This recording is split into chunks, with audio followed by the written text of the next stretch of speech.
Okay, boys, we are about to embark in a Baeclast 61 with Chris, talking with the boys about items, probably some harvest. I mean, harvest is a lot of items, so that makes sense. I'm gonna link the actual video down there if you wanna just go check that if you're one of the YouTube boys. And yeah, we're just gonna play a bit and while listening to that, and I'm probably gonna give quite a bit of my own thoughts on the subjects. So yeah.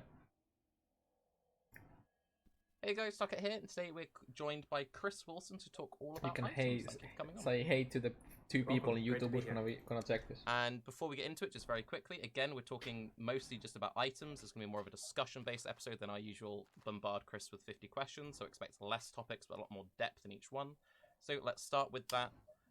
Chris, you've often said that good item design is one of the key factors of Path to Exile success, and it's a reason why many other modern ARPGs have kind of struggled a little bit with their landing. Do you want to go into a little bit more depth on that?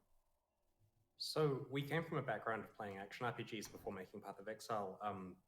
Honestly, a lot of Diablo 2, most of the other games we played kind of underscored why the item design was really good in Diablo 2.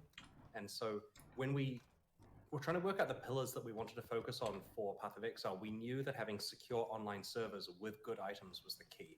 You needed a situation where you can find good stuff and you can show it off to other people, and there was no way for you to cheat that into existence. So this is like pre-harvest crafting, basically. And so it was critical for us that we got the item stuff right. And that was kind of the baseline. And then since then, we've looked at other action RPGs that have come out, and they usually get the item stuff wrong in some way, or have like really weak character systems that the items to interact with. And so in general, people may blame like poor combat or unstable servers and stuff for bad launches of other games, but it often comes down to the items just not being compelling enough, not having the right pacing, not having the right relative values, not having interesting mods. There's all sorts of ways that people can make mistakes. Yeah, we should craft And the I mean, at the end of the day, if you compare our game with the classic action RPGs, we're not too divergent from the types of, the fundamental way that the items are designed is similar to Diablo 1 and 2, Titan Quest, other early classics like that. We haven't diverged too much from the recipe that's worked well for the genre. Also, let me know if the in-game sounds are too loud. And when you say Diablo 2, are you mostly talking about runes or like original Diablo or the expansion? There's a lot to learn from classic D2, but many of the ways that they improve things in the expansion were good. Some, of course, we disagree with. We weren't particularly happy with charms as a mechanic in terms of taking up inventory space. Rune words had their problems. Like, you're probably not going to see rune words in Path of Exile, and I tried to push for rune words, but were correct with their criticisms of those. So, it's mostly classic D2 that we think was just in exactly the right space for this. But a lot of the mods they added in the expansion were decent. It's just that some of them were kind of a waste of time. There was a lot of cast on various trigger stuff on items that I didn't particularly like in the expansion. You'll see that isn't particularly common as a base mod in Path of Exile. Better. Are there any like particular mods, since you kind of talk about the mod pool a bit, that's been added to POE that you kind of look back and regret it, or wish they'd been there early on, or not been there, or? I'm pretty happy with the general mod pool on Rares. Like, it goes through a bit of an approval process where it's hard to get stuff into that pool or out of the pool. We kind of want it to be more diverse. It's a long story, and it's a bit divisive for me to say this, but the harder it is to roll good items, the better the game is, within reason, of course. And so, to keep people chasing good items, we do want a diverse mod pool, but we don't just spam stuff in there for the purpose of making it hard, because then it will be kind of overwhelming, not particularly. There won't be any feel goods when you get good stuff occasionally. So I'm pretty happy with the mod pool in general. I kind of wish we had more diversity early on. Now, of course, these days, with all of the various influence types, that mod pool is practically quite a lot larger, which is very interesting and has kind of ushered in a new era of rare items in Path of Exile. Rare items where they are more unique than unique. Go ahead. Do you think it still holds true that, like, you need this, like, what was it? You just said it. That you need a lot of RNG and a lot of like long-term, because you have crafting with a bench already, so obviously it's not always the case that you need everything to be extremely hard to get to be interesting. So do you think it always holds true? The crafting bench is useful for plugging one hole on an item, essentially. So like I'm missing fire resist, and this will be perfect. You can use the crafting bench to get a somewhat inferior fire resist on the item. It's great, but we don't want it to be the solution to fixing all your items. Now, of course, with the big harvest experiment, you get a lot of solutions to fixing your items. Like, we've all seen the effect of that, and that's been very, very interesting to watch what people make. And I think I had a quote before we released Harvest that was like, this is the expansion that's going to ruin the game or whatever. And to some extent, Oh, it's it also did less actually block. really Or reduce shortcut block. the item acquisition game by quite a lot more than we expected. What can be doing it? So when you say that making a good Let's put item that spell dodge needs to be use. difficult, do you mean just like good as in baseline quality item in that slot, or like you want the finished item in that slot to be the difficult thing to acquire? Because like a watered down version or a toned back version of Harvest could easily provide the ability to craft like middle class items, so to speak, Yeah. while still maintaining chase things. Everything's relative. Players do not need the best items to complete the hardest content in the game, really, right? Like, you honestly can make do with 70% You definitely of don't. stuff. It's a question of pride and bragging rights after that point. And so The one of only important exception is, like, concepts super we have deep delving. basically is how many steps players take when upgrading their character. Or If you're just get playing more pure damage and SSF, that's it. you make a lot of upgrades. Like, we've had people internally on our team who have switched to SSF and kind of feel it's more rewarding because they get the feeling of finding good stuff and improving their character multiple times per session. Whereas, as you know, a very efficient player in trade does a few key trades and gets most of the power, and then there's nothing they can find on the ground that's actually going to improve their character. And that's, a fun game, right? Trade has to be there.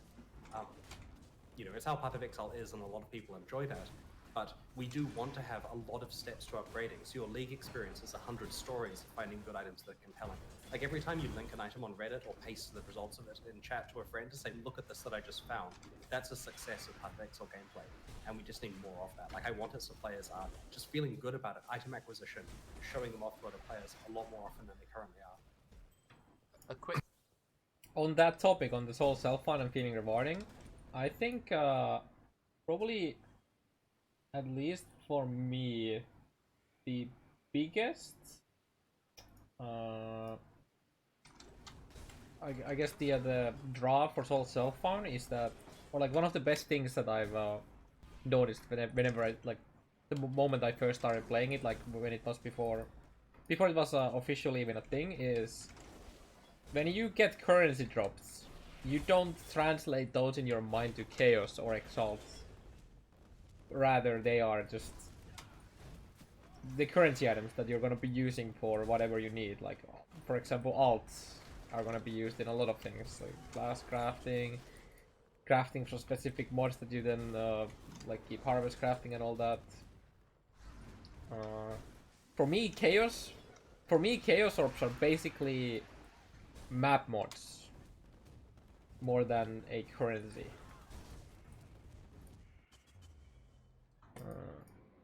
I guess the only thing is that in solo self-found, whenever you find a rare item, you just think about how many alt shards that is, but yeah. The thing you touched on there about you don't need these perfect items, that's something that I completely agree with. How do you go about balancing exactly. items in a game like Path of Exile, where it's not like it's just everything. I'm playing a cyclone build. In trade, you just look everything as the currency. The only difference is the items. How do you so you have the value. Should I just sell that or should I run that? And a lot of people just sell them. Balance around the power of the available items with the ascendancy. Oh yeah, sorry. There's some Sana maps definitely. 20 points more efficient or less efficient or less levels or.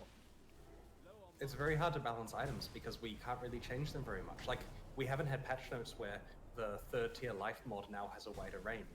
That kind of stuff doesn't happen very often, and it's partly because the items are locked in forever. And it's why we're quite careful. Like, recently we introduced some bugged items due to various crafting exploits and Harvest, and we're fixing This is min-max with the reduced block, by the way. I'm only 37. Fixing of the next league, depending on how many. Sorry, 34 spell block right now. Like, we don't want to break people's characters. We don't want to break stuff that people have traded for, because that's essentially a post hoc trade scam. But we do want it so that the items are all correct and as they were initially intended to be. Like, that's an important part of the economy to us. But generally, the balance of item mods is typically against other item mods or other available things on the item. So it's relatively easy to balance those. You just put something in there that's about right for that slot. The hard part is balancing stuff on the tree, balancing ascendancy classes, balancing skills, because those are things where we can change them afterwards, so we're less careful. We try skills that are powerful out of the bat. We try ascendancies that do crazy stuff. We wouldn't put that crazy stuff on items because you just can't take it out of the game. Like, we've never removed a mod from an item and just said, okay, all those rares are now scrubbed. That's not something we can do, so we're a lot more careful with those. Are you talking about standard? Because like with Harvest, You definitely influence the overall game a lot. Obviously, we don't know if it's going core or what aspects of it are going to be implemented in the future, but that's changing items a lot, I think. Even though it's not adding mods. I am talking about standard, and I get it. Not many people play standard, and none of us here necessarily are having long-term standard characters, and I bet like 90% of people and 95% of people in chat aren't. Oh, But I have a standard- lot of standard characters, sorry. Wait, did I miss something? They say they can change stuff. Wait, Or- what? How long ago was that? And I missed some of that because I was doing the boss fight. You definitely influence the like we've never removed a mod from an item and just said, okay, all those rares are now scrubbed. That's not something we can do, so we're a lot more careful with those. Oh, Scrubbed. We try we can change them afterwards, so we're less careful. We try skills that are powerful out of the bat. We try ascendancies that do it's crazy not a stuff. We wouldn't put technical that crazy can't, stuff but on items 'cause rather you just can't take it out of the game. Like we've never removed a mod from an item and just said, okay, all those rares are now scrubbed. That's not something we can do, so we're a lot more careful with those. Are you talking about standard? Because like with Harvest, you definitely influence the overall game a lot. Obviously, we don't know if it's going core or what aspects of it are going to be implemented in the future, but that's changing items a lot, I think. Even though it's not adding mods. I am talking about standard, and I get it. Not many people play standard, and none of us here necessarily are having How many else do I long-term have? standard characters, and I bet like Wait, 90% so of people and 95% of people in chat aren't. Oh, But I have a standard- lot of standard characters, sorry. More I understand, but, like, in terms of like, sitting there just blindly playing one of them even after leagues come out. let's try this big Part of the boys. reason here is because standard has to exist and the items have to have value for your league progress to feel meaningful. It has to be that you're playing this league, you're getting stuff for later. Later may never come. You may never go to standard and put all of the exalts in one big pile and be happy that you've got 3,000. They're basically worthless. But you could do that if you wanted to. And there may be a day where standard matters. And that makes it all worthwhile. If we essentially voided the challenge leagues, there'll be a lot less incentive to actually acquire items for later. So there's this kind of illusion that later is important that keeps the game going. And that's not something we ever plan to Well, take call away. this a Standard's skill, gonna though. be there. We're not actually at any point going to scrub away all the old items like that. And so we care that the people in standard who are playing don't accidentally have too much of their work undone by a particular challenge league, making it too easy to find top tier items. And I think that's something that Harvest is a little guilty of. To some extent, giving a lot more mirror-worthy stuff to standard, I would like getting plus one in. which is probably going to upset some players there. I was gonna ask if you had any like angry emails you've invalidated the last 8 years of my crafting life from one league 2 weeks in or anything like that. No, I avoided angry emails about that one. That makes a nice change.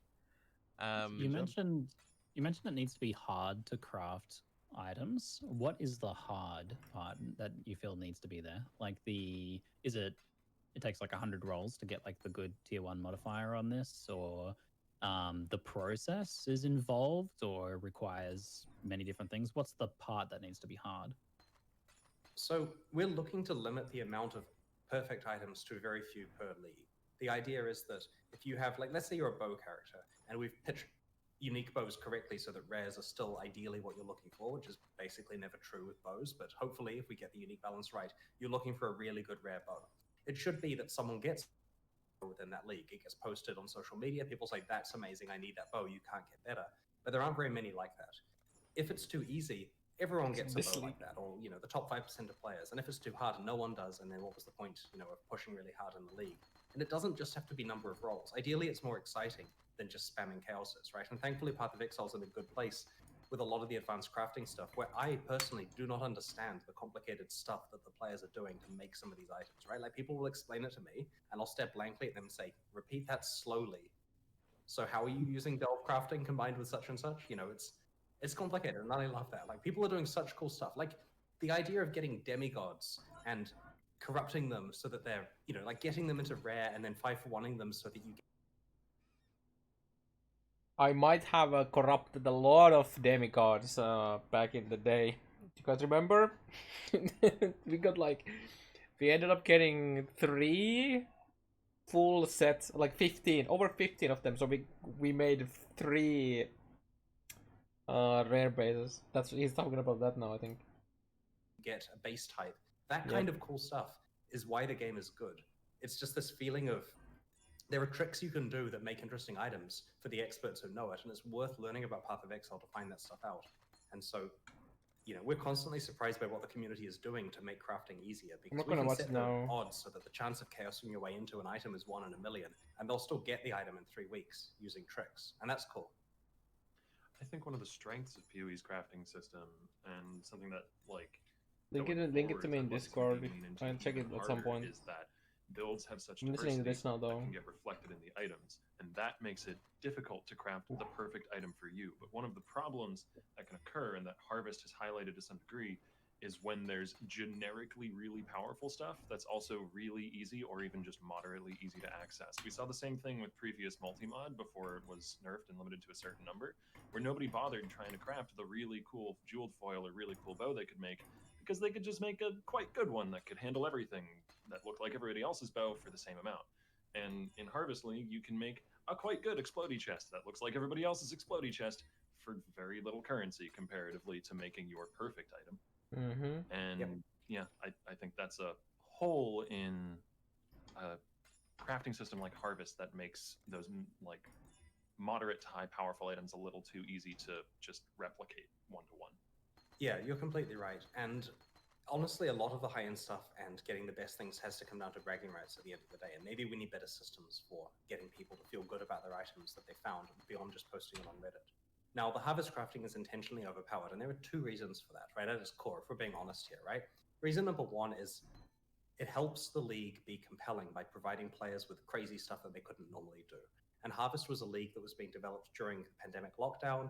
It's very divisive, right? Like, it's one of those things where, the gardening stuff is exciting for some players, not exciting for others. And we felt they're going out with a strong crafting system, and it was the right choice. Because a divisive league plus a weak crafting system might be safe, but it also has higher chance of just hitting the roll. This is the time to try the strong one, see where it ends up. And then the other thing is data. We're actively talking about how crafting and stuff is going to work in Path of Exile 2. We need to do experiments. We need to get actual data on what happens if there are weak crafts, what happens if there are strong crafts, what happens if players get items too easily. What's retention like if you can make good items?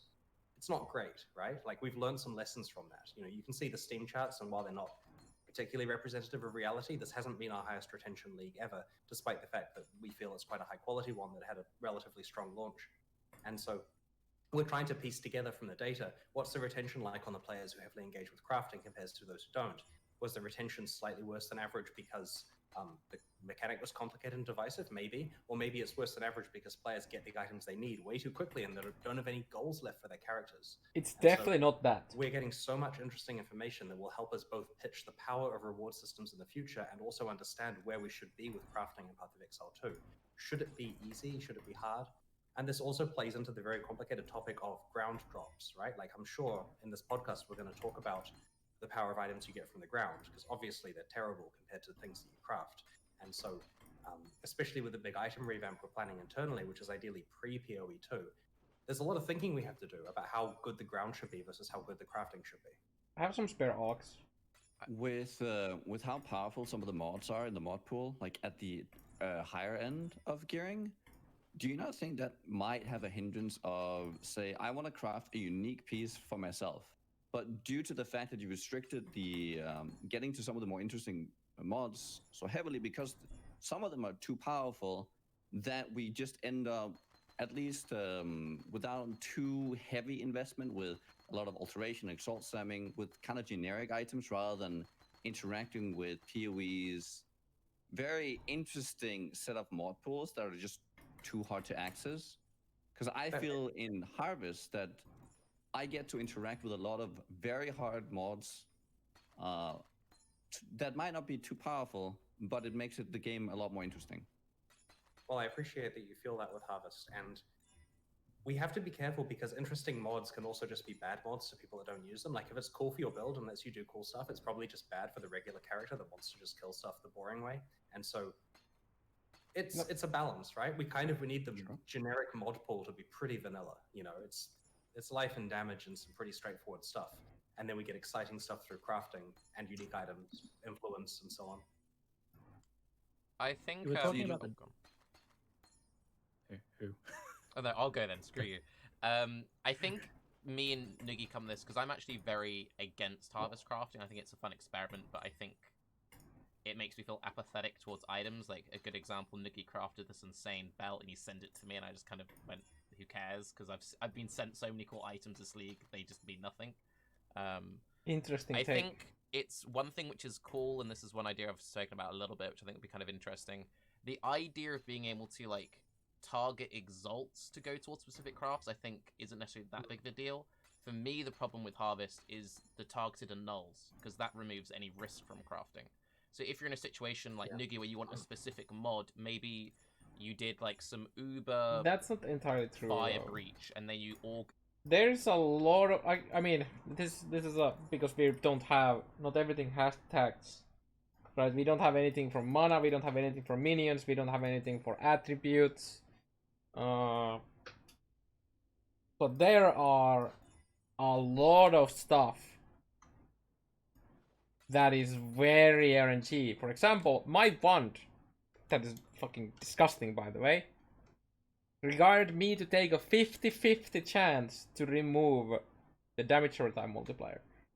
But you have much worse chances on a lot of other stuff. It's just like some of the most powerful ones are too easy to craft. Like, in general, chaos items are super easy to craft because there aren't that many mods on items, so it's super easy to keep rerolling them. But saying that it makes everything too easy, it's like, well, he didn't say exactly that, but the targeted annuls isn't exactly risk-free crafting.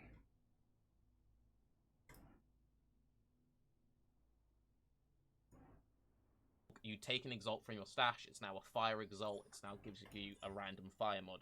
You can still brick an item that way because it could hit the wrong thing, or you could use it to guarantee the mod you want. I feel like as soon as you can do the super targeted remove, swap this, that, and the other, the items become meaningless.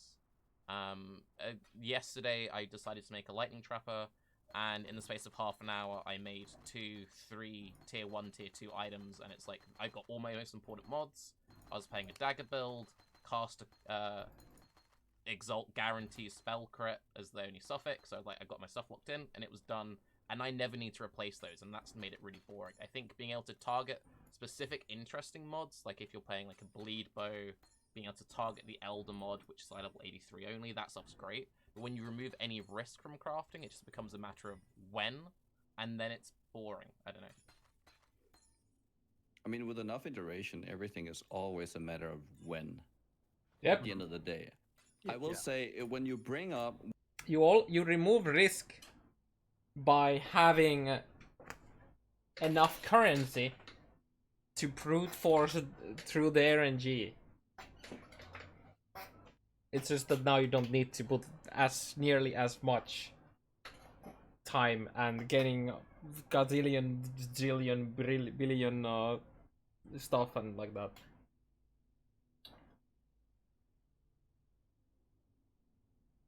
When you bring up my belt, I think that's a dangerous piece to bring up because there are 2 specific mods on the suffixes that are not targetable by harvest crafting at all.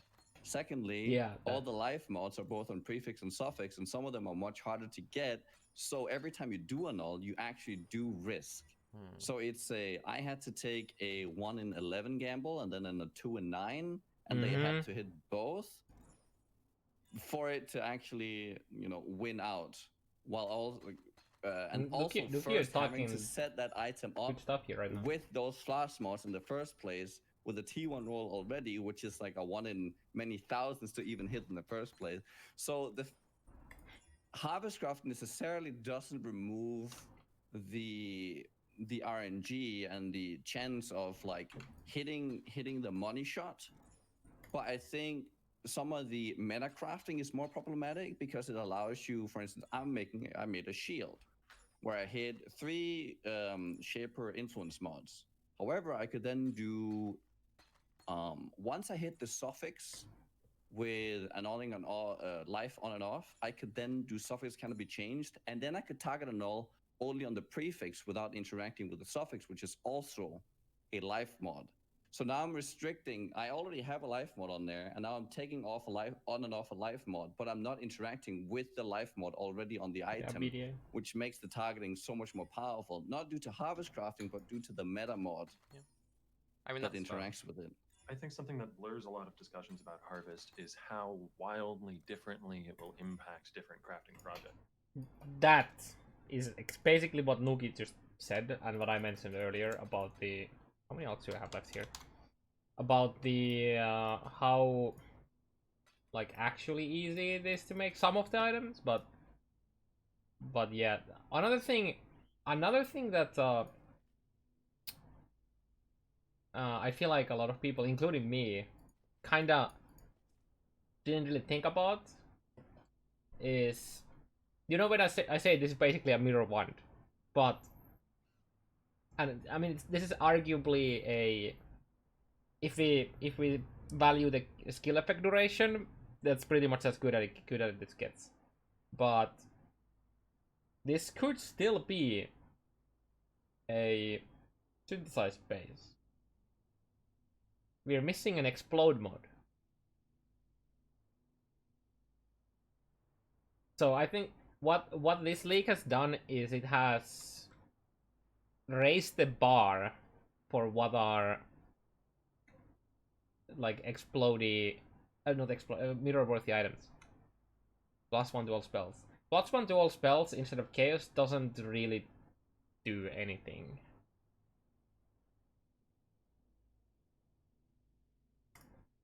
Over the +1 chaos. You know, because of some, I don't have insight into the Is it reasons better? behind, Yeah. but from my perspective, relatively arbitrary rules about harvest where it just can't interact with strength or can't do things with minions. And because of some limited mod pools on certain items, you can literally guarantee a chess piece with +1 curse, T1 base crit, T1 life, T1 double res. Like literally guarantee that from scratch. But like Nugi said, No. with his belt, there's On this one, the chaos skill effect duration is already better than the +1 pretty much. It's very marginal difference, and the higher my gem levels go, the less it's gonna matter, and the less increased damage scaling you have, the more the craft is gonna matter. In raw DPS, +1 is slightly better than this at the moment, I think, for me, but this is better because there's 12% skill effect duration. Yeah, you lose a very tiny bit of ES through like a discipline level, but that's why I said this is arguably. If you value the chaos skill effect duration, the +1 all doesn't mean anything. That skill effect duration makes Wither last longer, makes ED last longer for better chaining in high maps where monsters have a higher HP, so they don't instantly fall off, like T19s for example, with or like 60, 80, 100% Delirious. It makes Blight last longer, which makes it also more single target DPS. And also having a longer duration on ED allows you to you don't need to cast it as often anymore. But yeah, so this would be better if the +1 chaos was +1 all.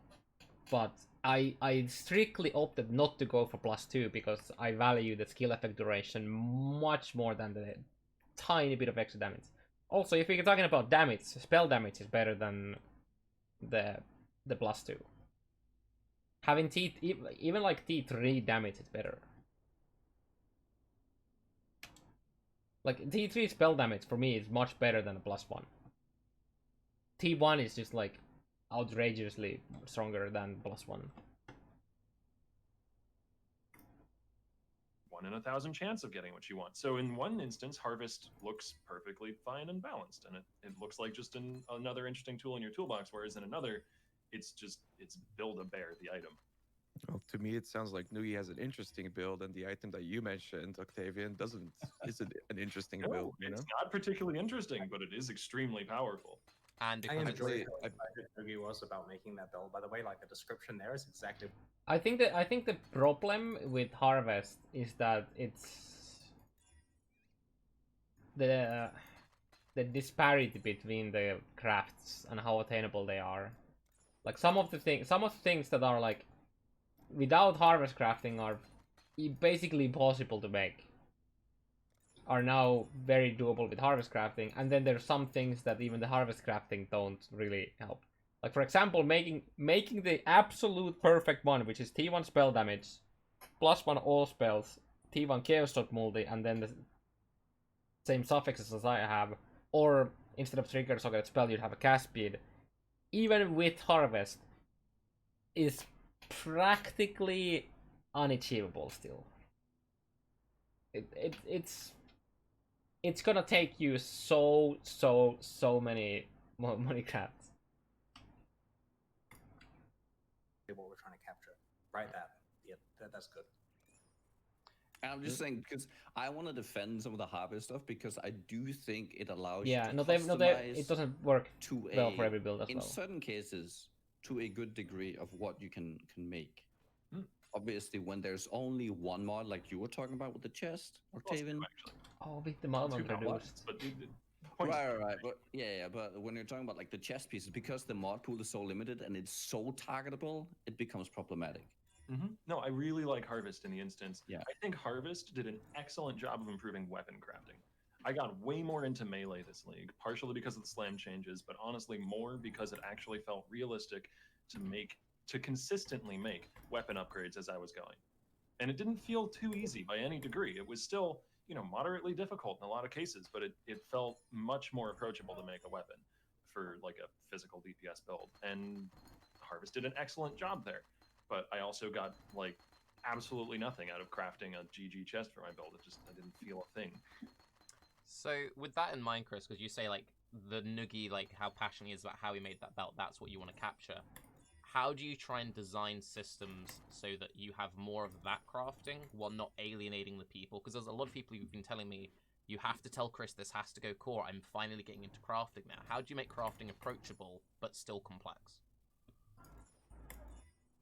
It's tricky because we kind of designed Harvest Crafting not to go core in its current form, and we're still talking about this. Like, it's going to get changes at the point that it's core, right? Like, we're not ready to say when and how. We don't know, right? Like, there's conversations, but it was not designed that we take that exactly as it is and put it right into the game.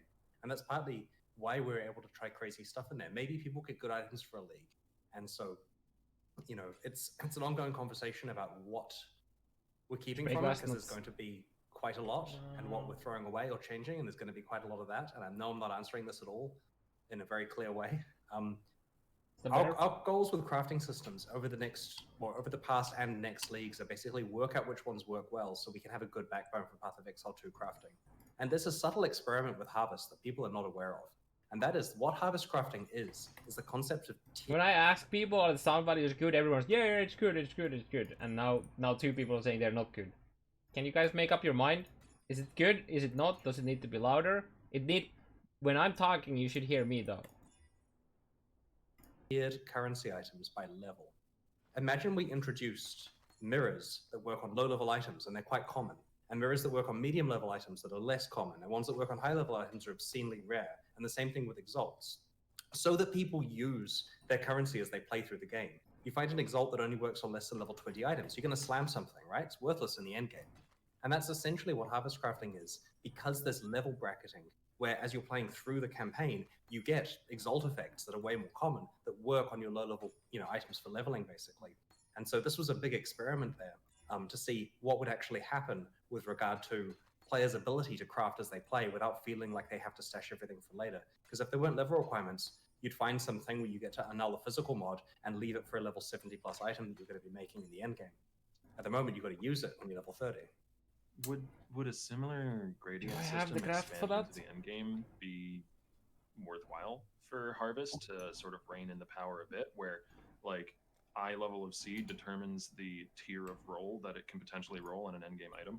So like if you have a seed from an eye level 75 zone, that's never gonna slam T1 Fizz, that can slam T3 Fizz at highest or something like that. What is the thing again? Potentially. I wish part of the issue here is I'm not actually familiar enough with exactly how people craft Path of Exile items on the live realm to be able to give you a specific answer for that. Like, my role with this is way more supervisory / philosophical than actually understanding the exact process of which mods people want. Like, there are guys who are the item guys at work who answer that question, do the math, work it out, set the exact levels, and I get consulted, broadly speaking, for what are we doing about the overall design of what we're achieving with the system. So yeah, that's if I vaguely answer your question in a non-answer way, then that's because of lack of expertise on the specifics of exactly which mods the people wording I was want on the looking for. items that are actually relevant to the builds they're playing in They're the league. double That I more- have more not played likely. myself on the live servers. And there are more likely. I In mean, addition to the like level tiering, breaking down thing, I think Harvest also explores the concept of crafting being itemized in a tradable way. So that's your currency system where you can view something in the sense of like this is its trade value versus something being like a menu system. So this is not a thing that I can trade. Yeah, you can still like do a crafting service or something like that, but I think that tends to, when something's in a menu and not an item that can be traded directly, it shifts the focus to I'm going to use this rather than I'm going to trade this for the item that I want to get. Harvest seems to explore that as well. And how do you feel about how that plays in the future? Because I feel like Harvest's menu-based system means that people are crafting a lot more because of that, in addition to the level scaling systems. Like, yeah, you're using your low-level stuff because it's only got low-level stuff, and then that's getting you crafting a lot more at the lower levels. Where's the but if it's non-tradable currency, you can't just look at it and say, I'm just going to exchange this for an item. Yeah, we were trying to be really careful there. Like, okay, so we announced Harvest, and people said that sounds cool, but we need to be able to save the crafts because for if later. it is, I should just do it again. Currency. And so the hoarder crafting station we made, the crafting benches that let you store crafts, of course, aren't tradable except so far as doing a crafting service for someone. And it was critical that we didn't just devolve this into 300 new types of currency that can be traded, because then we didn't want people to sit there on the trade site and just trade for the things that let them do the crafting. We needed them to actually engage with the league in order to do that. And I feel that, I mean, obviously the seeds are tradable. I don't know how well traded they are. I should get some data on that to see whether or not people are actually finding rare seeds that have good outcomes and specifically trading for those, or whether you just get enough seeds as you play. So that's some data I should probably have checked before the podcast. But we wanted people to be trading seeds rather than using crafting services. You know, we wanted it so that you actually have to go and fight the monster, and ideally the harder crafts have compelling fights and so on. I don't know how well we succeeded. Like, this could be a league where the crafting is good enough that if the fights are bad, people still like the league. But we wanted the fights to be an important part of unlocking that craft. One thing I will say, just to backtrack a little bit, well, as I said earlier, I wouldn't like it to go core, but I didn't mind elements. People definitely do trade seeds as well. Eye-level tiered currency idea, it does also go back to what you said you were trying to promote of people who have the game knowledge being able to craft wacky items. So just as a very quick example, I played Karv very early on in the league. The Porcupine Bow gives you an eye level 50 bow, and I purposely went for that rather than the Imperial Legacy at eye level 101 because it let me use level 40 seeds to craft it, so I could get easy access to Exalt and stuff early. And there's lots of stuff with people using essences on low level 1s to guarantee pot levels and stuff. So the idea of having that low level currency still has that metagaming, which you're kind of going after, which I think is kind of cool. Right, and for a long time, we've kind of toyed with the idea of actually introducing lesser, greater, minor versions of Chaoses and Alks and that kind of stuff. So you have no reason not to just out everything you see in low levels. It helps you learn about the system, but it solves the problem of you wanting to keep your Alks and Chaoses for endgame, where you can trade them up for actual currency you're going to spend on your final build. And so, yeah, Harvest was a good opportunity to toy with that. We don't know what the verdict is like. There's something confusing about having so many different versions of currency, and Harvest lets us do it in a relatively clear way. Despite it being gated on a menu with an eye level value, it's something players still understood pretty well and seem to embrace. Raiz, I'm curious on your input on this. I could be wrong. Isn't there something with the China version of PoE where it purposely gives you certain currency early on to promote players using it? Is that a thing? They have different exactly. Yeah. Have you thought about having something like that to promote people getting into crafting early? We've avoided the binding system. So the way it works in the Chinese Path of Exile realm is to stop botting, items are bound to your character unless they're found in maps. So basically anything... Okay, so it all hinges on the fact that the labyrinth is hard for bots to get through. So they made it so that you have to have ascended before you can play maps, and you found tradable items in maps. So the basic plan is if you run a bot, you can't find items that have any value to be traded unless you can get through the labyrinth. Now, of course, the answer is a lot of enterprising people will play the labyrinth manually on each bot, but it gives you a lot of time to detect the bot, and it works moderately well. Like, it's a good technique, and I probably shouldn't be going into detail about this stuff because there's people writing it down. But that's basically the idea behind that. And so everything is bound on the way to maps, whereas in regular Path of Exile, you run a bot, you find Chaos Orbs in the mudflats and happily sell them to other people or whatever garbage that they're doing is. And so we have to attack it with different methods. Now, we've avoided using binding because fundamentally an important part of action RPGs is finding a good item and then being able to trade it to your friends. Even if you choose not to, you could do. And if it's bound, then SSF is being forced on you. And so once you've got bound items, it's easy to give out tutorialized crafting at NPCs, right? Like, you know, here's some Chaos Orbs. Only you can use them. And sure, people can do crafting services and stuff, though I think the bound items are somewhat infectious in the Chinese version, or at least can only be used in other bound items, but you certainly can't get someone's sword, Chaos it, and give it back to them. I'm pretty sure there's some rules about that that do make it so that the abuse gets there. Anyway, to cut a long story short, if we had item binding, then yeah, we probably could do tutorialized currency, but for the time being, no. But if you had a system where it was like it could only work on very low-level items, would it be as big of a concern that people are printing like level 20 Chaos Orbs? It's probably not a big concern, but then we don't have that system, unfortunately. We really don't want to clutter the game with too much stuff, or the feeling that your currency is now completely useless once you hit 25 for the average player who's, well, the below average player who's just getting into it. I was going to say, like, is there much of a practical difference between a account-bound ALC and an ALC that only works until level 25? Like, I wouldn't say an ALC that only works until level 25 is something that has any sort of tradable value. True. It might be that there isn't a practical difference. It's just not something we felt a particular need to explore. The accessibility of the crafting system hasn't been high on our list of, you know, tutorialization things that we want to solve. We kind of feel that, honestly, with a lot of these systems, it's well explained by the wiki, by social media, by people's YouTube videos. The game does an okay job. If a user isn't understanding it, there's probably significantly more important elements of the game that they're not understanding. Like the users who don't use currency are also the users that put the wrong support gems on their items and have never allocated any passive skills and try to press WASD and, you know. Right. One thing quickly before because I don't want to spend too long on this point. What did you think of the system I guess I should have done the in similar graph on D2 that when you life do the movement quest for speed. the blacksmith and then she gives you the special, you put the trash white item and you get the cool rare back? I always thought that was really cool. Have you ever thought, because obviously you're designing a whole new campaign with POE 2, that instead of giving someone an ALC orb, it's like, you've done a quest for me, I will use an ALC or a Chaos on your item. And that could be a way to get people in. Chazzy's imbuing is my favorite thing in any game ever. Anyway, the problem there is just that it can be traded essentially with trading services, and we're really careful to not hand out the ability to make rares on demand. It was just a safety thing. It's probably fine. It's probably fine. Now we actually do this because, okay, so this is going to be weird, but the ascendancy, what are they called? The enchants you get for gloves and boots and so on at the end of the labyrinth are technically done using that exact system. There's a currency item. When you click on it in the UI, it fabricates one and lets you use it on one of your items that puts the enchant on. It would take 30 seconds to make that into an actual currency item you can trade because it's set up like that, you know, through the UI. So we fully support the concept of quest reward UI allowing you to use crafting outcomes on items, you know, currency and so on. It's just that we choose not to at the moment. But honestly, there's a lot of leagues coming. We might do something like that in the future.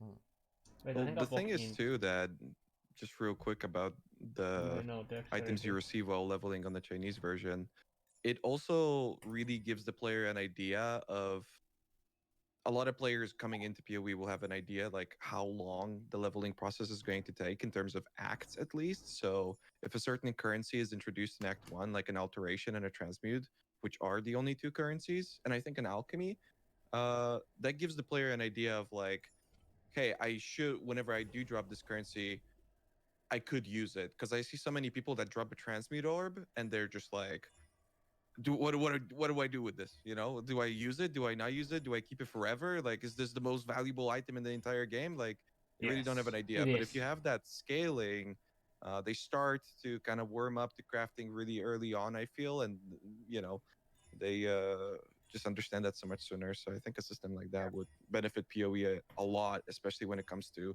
one of the more difficult things, which is pricing items and currencies early on. We kind of also, we like the fact you can find high-end currency as low-level players. Like the story of you're playing and you just randomly find an Exalt and you're like level 40, you know, or you find a mirror, for example. If the game says, oh, you're low level, you find low mirrors, then there's nothing you can get that's interesting. You can find low-level rares that no one cares about. There's no gold. You can find random low-level uniques that, again, possibly no one cares about unless it's tabular. and you can find low currency, right? But at least the way it's set up at the moment, you can randomly luck into a mirror or something like that while playing low-level characters. And we kind of like the idea, fundamentally, of a noob having something valuable. And, you know, it's like Then give it away a for Magic nothing. card player opening a booster pack. You know, a 12-year-old has gone to the shop for the first time, opens a booster pack, and gets some insane foil mythic rare. And then he can trade that for the better part of the deck that he needs to play for the next 6 months because he was lucky. There's the dream of finding that. And good action RPGs will fulfill that dream by letting you get really far ahead of other players just by being lucky. And I feel that if we were to stratify it too much, we take away kind of a bunch of that dream there. You're the devil, Chris. You want people to use their mirrors and level 30 items. I hear you. Sometimes it's the right choice. Like, if I'm playing SSF and I have a mirror and I'm playing dual wielding, right? Why not? You'll probably get a better weapon later. If you're a Twitch streamer, you directly make money out of doing that because everyone loves it. Ziggy knows all about that. True, Actually. Just Yeah, very briefly Ziggy on was- that point, I had a really bad conversation with my stream once. I was in a league playing SF. I really needed exalted orbs, and I was saying if I got a mirror drop, I'd vendor it because you get stuff back. Like, no, you would never do that, Tarky. How dare you? It'd be worth so much more in trading. It's like, yeah, but I'm not playing trade. I'm playing SSF, and actually, I'd really want the stuff for vendoring it. And there are a lot of people in chat who are mortified by the idea that I would ever possibly do that. But do you? Because you said a bit before that like SSF is in many ways I'm not sure if I or can be a better. I'm not sure if I would vendor it to get the exalts, or if I would mirror a really nice like Baron Unsettling or like Explode Sadist Scarp or something like that, or a spell class. No, I wouldn't do spell class duel. I don't think. Kind of interesting though. Better experience. How do you feel about the fact that trade's just getting bigger and bigger Unless and it bigger? was like one because like of that actually items becoming perfect more with, devalued, like, with int and crazy whatnot. inflation. You know, me and Ziggy are running a private league, and Exalt is like 45 chaos, and with that, because it's so cheap, we're using these big currencies a lot. But in these massive private Imagine trade using leagues, Exalt when this Exalt's like 200 plus chaos, people, even Or normal high-end Exalting. experienced players who know how to craft, still don't want to use those big ticket currency items. You want to use those on stuff that you can't augment with the normal, like the seedcraft, like getting int, for example.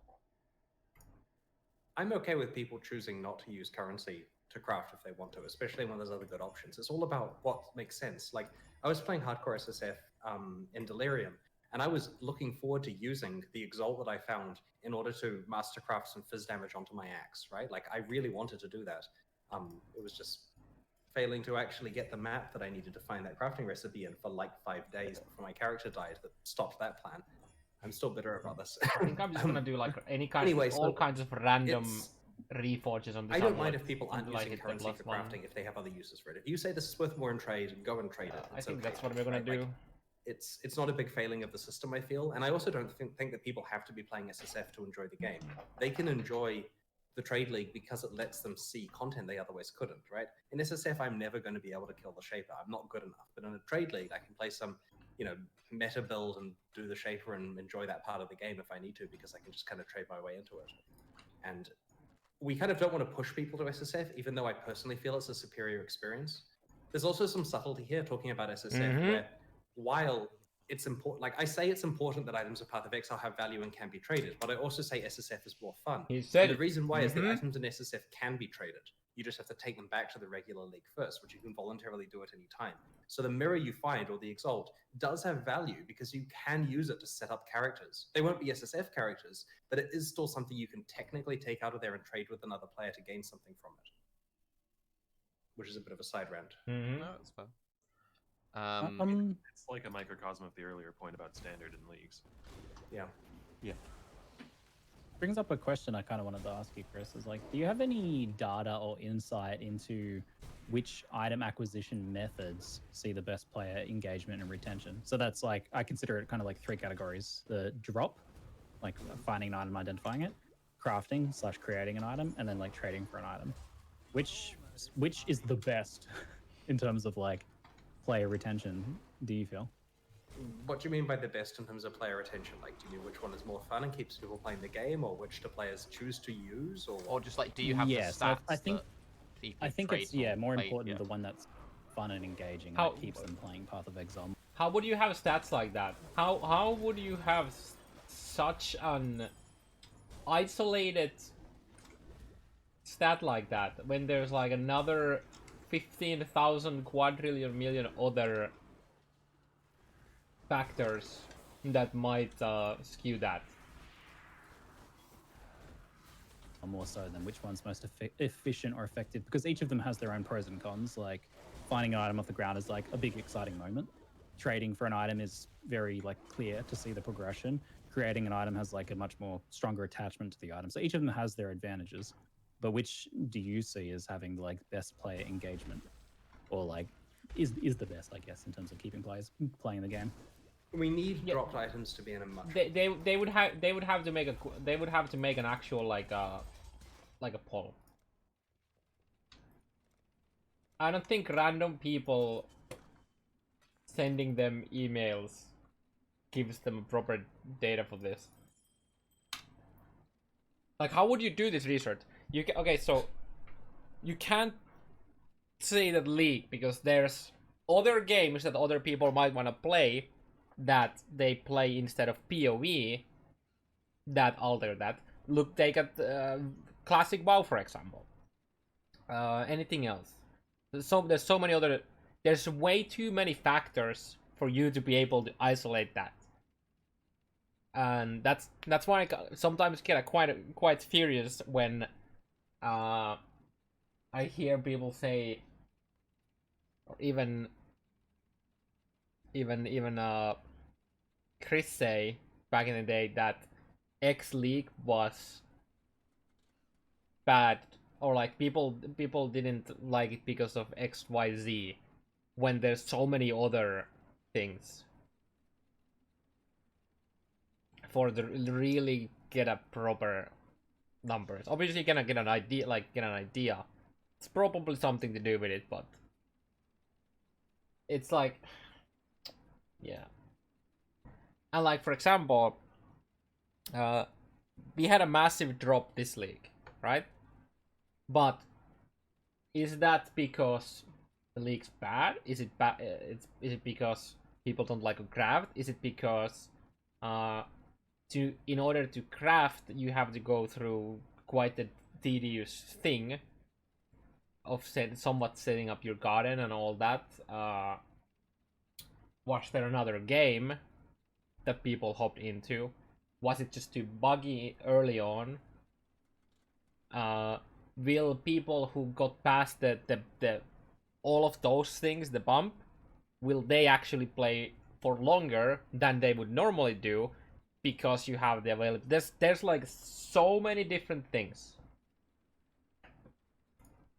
that you have to account for. And there's a long rant there. But finding an item is a powerful thing. Yeah, sure. When you craft it, it's also a powerful thing. But that's something that few players actually legitimately engage in.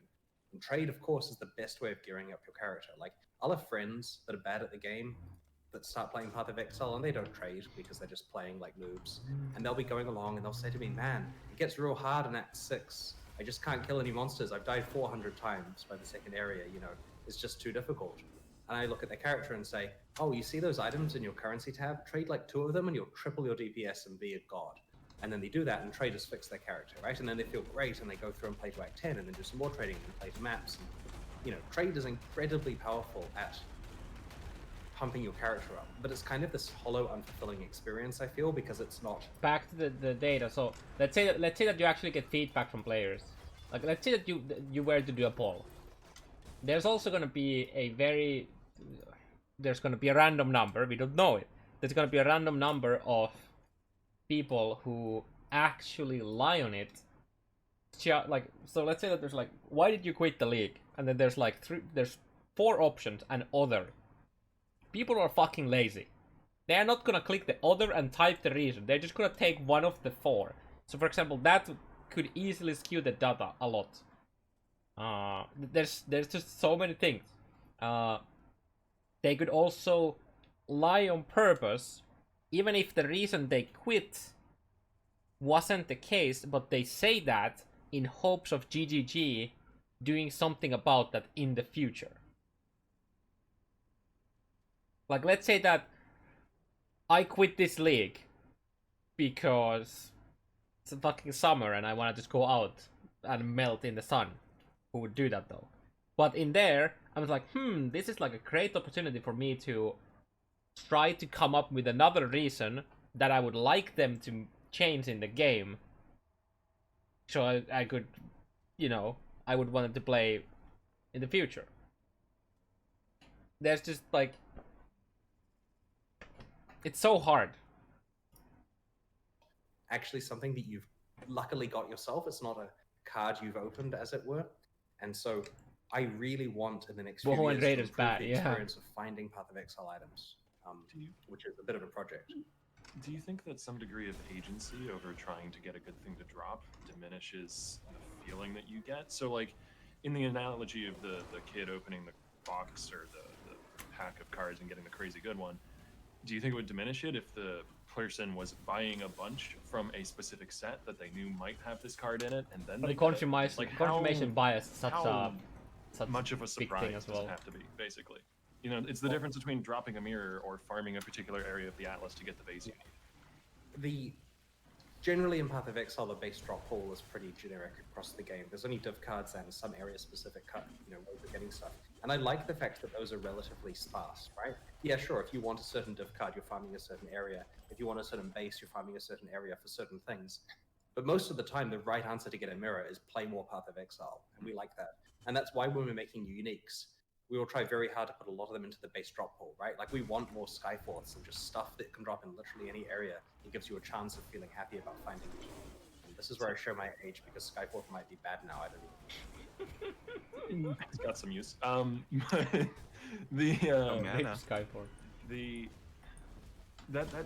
that really makes it difficult to solve the problem of item bloat, because you're starting from a position of we need to be able to have everything drop everywhere, rather than being able to segment things off to certain areas and have people have some more agency over determining what they're trying to chase.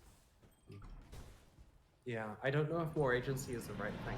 Like, we've been experimenting with stuff like incubators and some of the incubator-like designs of you being able to choose an affinity towards certain items, and you'll probably see that again in future leagues. I mean, none that are planned at the moment. It's the kind of thing we'll return to. So I think that some of the incubator designs that we did before choosing the one that was actually used were quite directed in terms of what you could farm, dangerously so we didn't actually use those.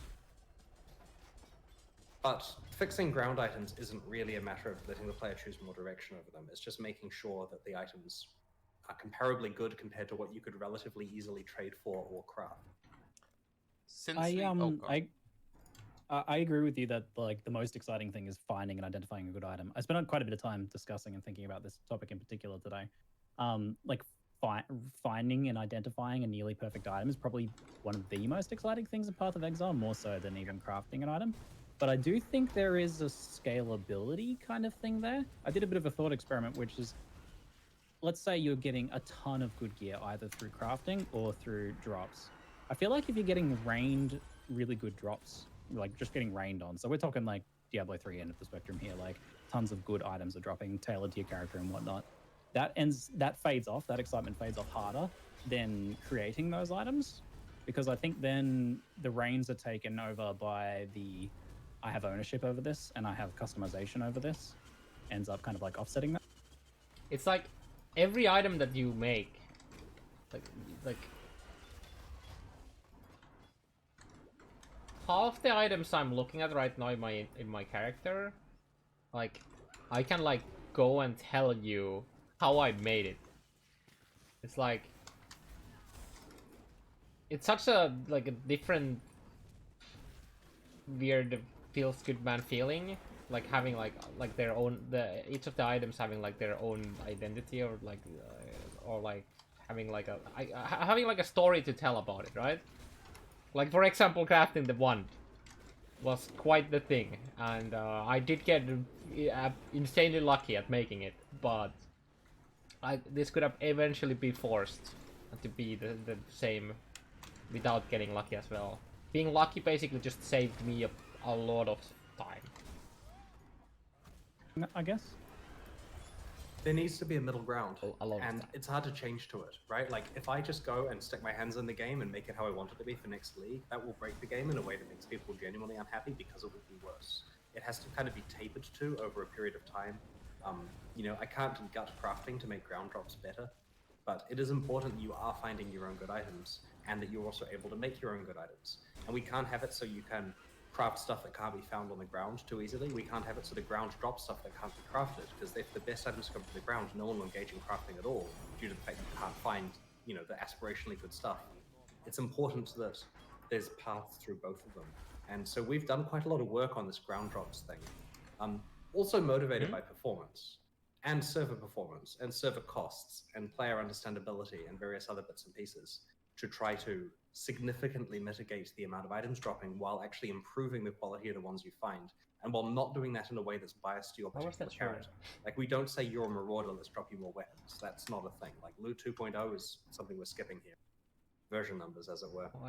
So we've done this quite large experiment, but yeah, haven't deployed it yet. It's got some stuff we have to work out. I'm happy to talk about that in more detail. Like, it's not a secret thing, it's just quite a big topic. Quickly, something just you- one thing. Since we are very naturally moving on to loot, Quickly. is there anything like trade-wise that we talk about before people want to get out of the way so we can then just go full into loot, or should we just go full loot? Trade's a dead meme. There's like 3 people trying to say something. Gonna have the wireless headset, dude. Nugi's thinking. He's like, do we move on? Do I say my thing? Go on. But trade. Okay, just quickly on trade. So one of the things that makes trade so powerful, especially for crafting as well, is the fact that you can just buy out all the top tier trading currencies. So I think especially with harvest crafting, people nice. buying out. Because I thought Nice when essence harvest crafted came base. in with the hoarding stations that you still had to use them yourself.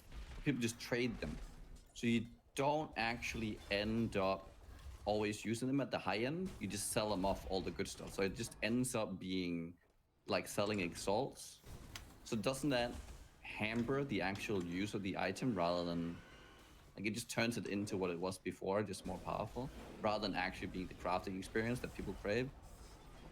Aside from the obvious issues with scamming and stuff to do with the fact that you have to do like out of trade screen trades for using crafting stations, like you have to trust someone. Aside from those issues, we generally feel that having more That's a elements of long the way league up. be tradable is a positive thing.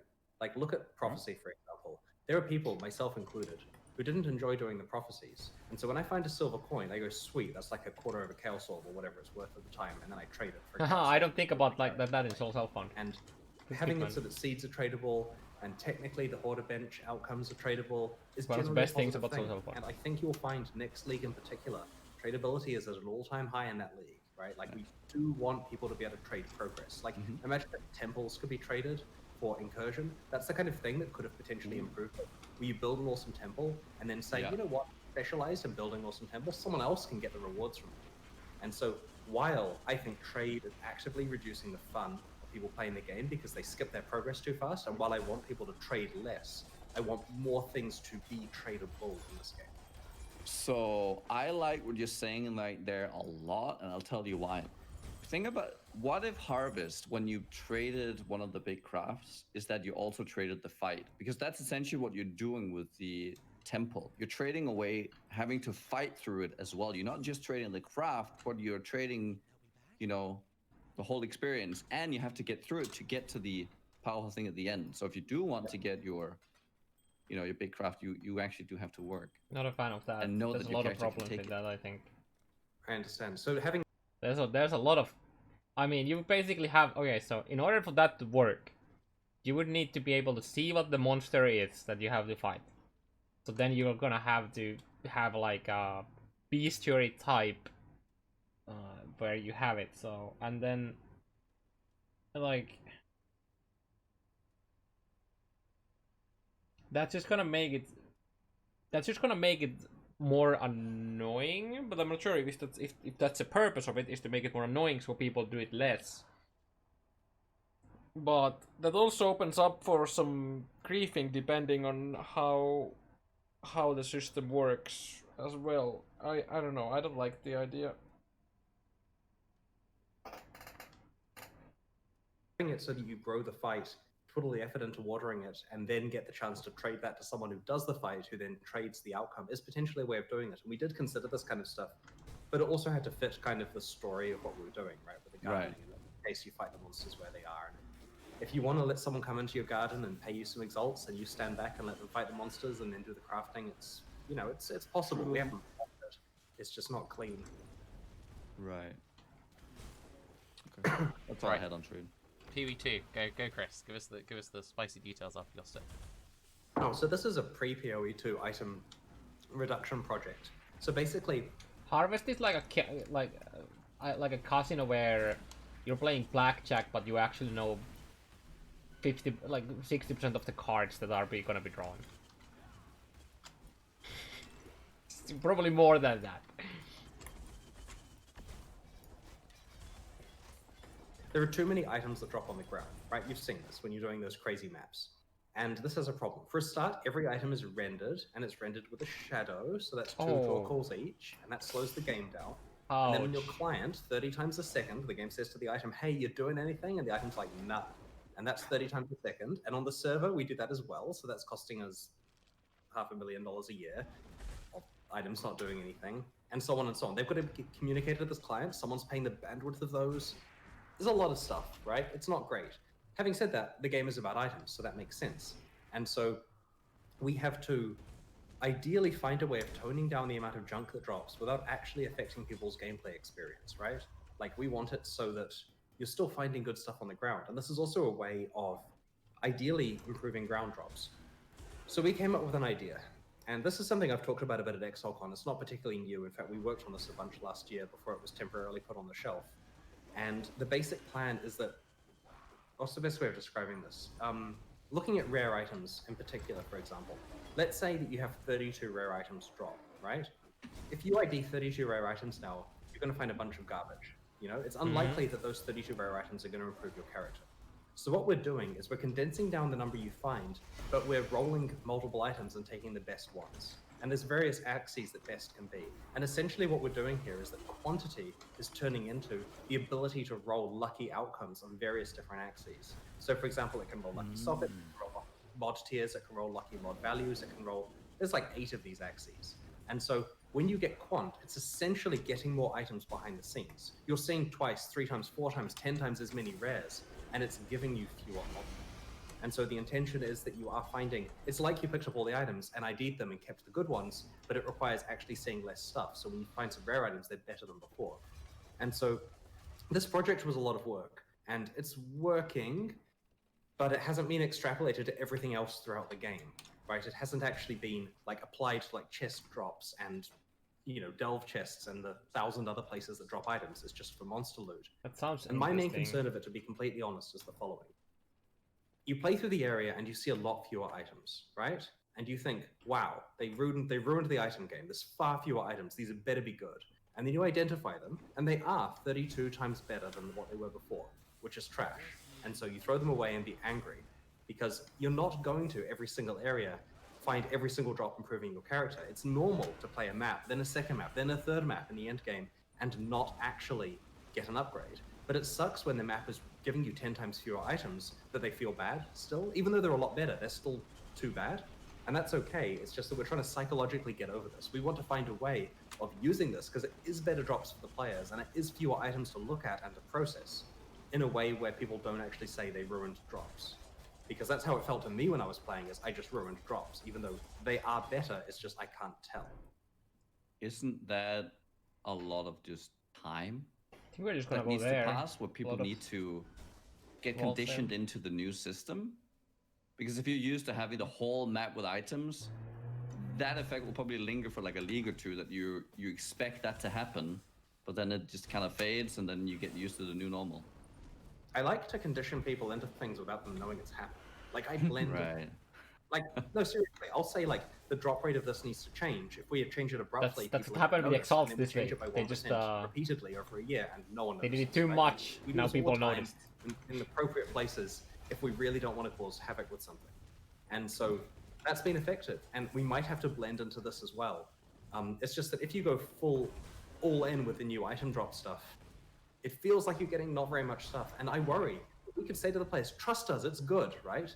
And they're going to say, they're going to disable bloom. And we're going to say, no, trust us, it's good. And they're going to be very angry. And that's kind of what's going to happen with item drops. And trust me, I care a lot more about item drops than bloom, right? We kill the item drops, we kill the game in days, you know? Isn't there like 2 levels to that where you could make it feel a lot better? So, because my initial concern of that was like, oh, my alteration orbs. I mean, if you rescale everything so there's like a fraction less loot dropping, but then that loot vendors for a lot more. You could Even if also you're not just make necessarily alts ideating actually as many drop good much items, more if often. you're then, you know, And only picking up alts. say 5 items a map, but then from that you're getting back 10 alterations.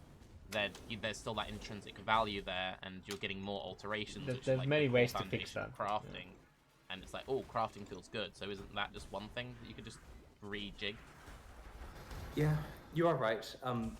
We are discussing plans about trying to taper stuff in. It's just tricky because currently the system is kind of an all or nothing thing that isn't finished and affects the game in a way which is hard to taper everything. Like you need some kind of universal multiplier thing.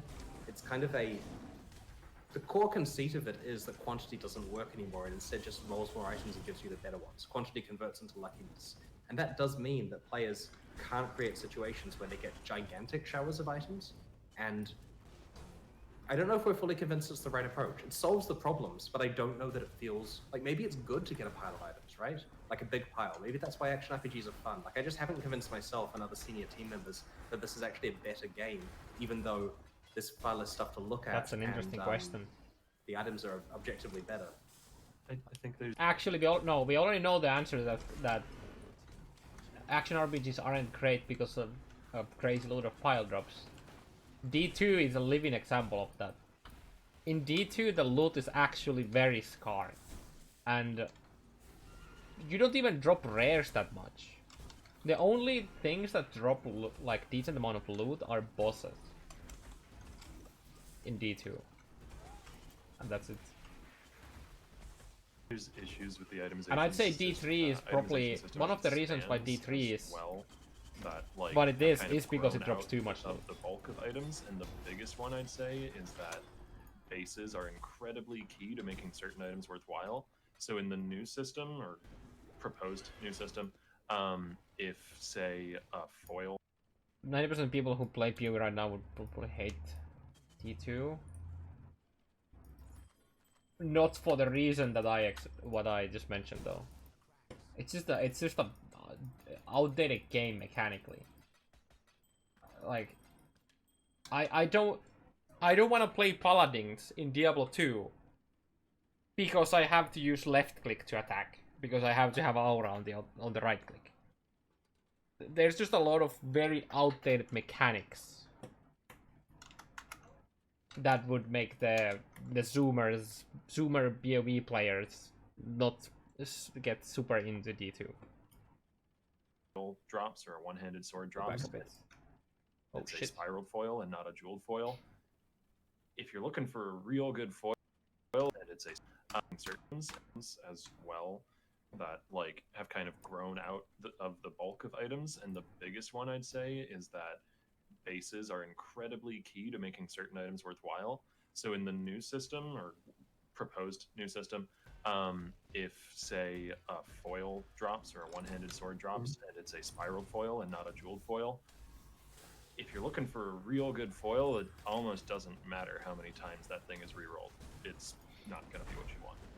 Yeah, I agree. If you're looking for like a white item in order to craft, and there's far fewer white items, it's going to be a longer quest. The same is true with like. I mean, there's ways for you to get those items. You don't have to drop from We're monsters. very careful to not screw up too many of the recipes, as it were. We do like the idea that the quest for white items is actually a little bit longer if you're needing them for crafting. Like, you remember in Diablo 2 how finding really high, like superior, base types that are ethereal with the right number of inputs for rune words and stuff was hard and valuable. That's cool. We don't really have that in Path of Exile to the extent that we would like. Like right now, you find one base item and you're good to go forever, providing you're not accidentally getting it corrupted. And so I'd like a better quest for white items.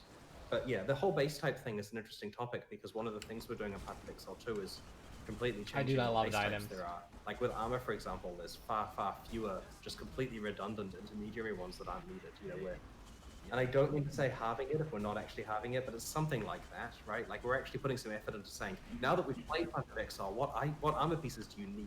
As opposed to, we're kids, we're going to design a game, let's come up with some armor, which is literally how we did back, 14, 15 years ago. In the sorry, just quickly in the Google Doc, so I counted out a bunch of things. This is just reference points to people in chat. So there are 54 different types of base boots that can drop in Path of Exile, and there are 50 different one-handed weapons. And when I was first counting that out, I was like, there are 25 one-handed weapons? That's ridiculous. And then didn't realize I wasn't counting the additional 25 thrusting swords. So yeah, the actual like core base bloat seems to be a big part of the issue. And I would also argue, especially as you said yourself, that influence is such a big deal now. It makes that hunt for getting the right base even harder. Because it's a situation of going back to if you're playing a bleed Probably gonna bow, mention bleed. Yeah. the only way you can get the bleed mod is an eye level 83 or higher elder bow. So you need a citadel bow that's eye level 83, and It doesn't need to be Citadel though. And unless you want that it only absolute affects the a few highest niche builds. DPS. There are a few builds where it's like I have to get this exact one bow. I would argue that the movement speed base is better end game because you get so much damage with that setup anyways at some point. Of this exact eye level, of this exact influence, and then when there's 30 different bows that can drop, it's just like, ugh. So That's not so much fun. yeah. And I mean that positively, right? I think that's a good thing about our item system. I understand it's frustrating to find the best items, but you're trying to make an insane item for a niche build. I don't know. I like Sometimes that. That is definitely not you also just end up settling on the one tier lower, and that's okay. Because either the market is too saturated, like, or it's too limited, so you just have to go one lower because that's all you can afford or find. But which I think is a good thing. And I agree with that as well. But quickly on the point that I want to get to is instead of having 50 different one-handed swords or 20 different bows or whatever, base damage I think big. Yeah, my point is that you already get so much damage that the POE I itemization would is get the there movement are like speed tiers just of because the weapons damage with is the same already going to be implicits. so There are nuts. 14 regardless. swords with the same 40% accuracy implicit. It also makes I it gives you wouldn't quality of mind life settling for the second or attacking third faster. best bow if there's some kind of trade-off that's got different implicits. Just like Obviously, if you the want Citadel, it's got more cheap damage. DPS, The Marrakech go has for less that damage, it's got the movement speed. Maybe there's a different bow which has additional arrows or something meaningful.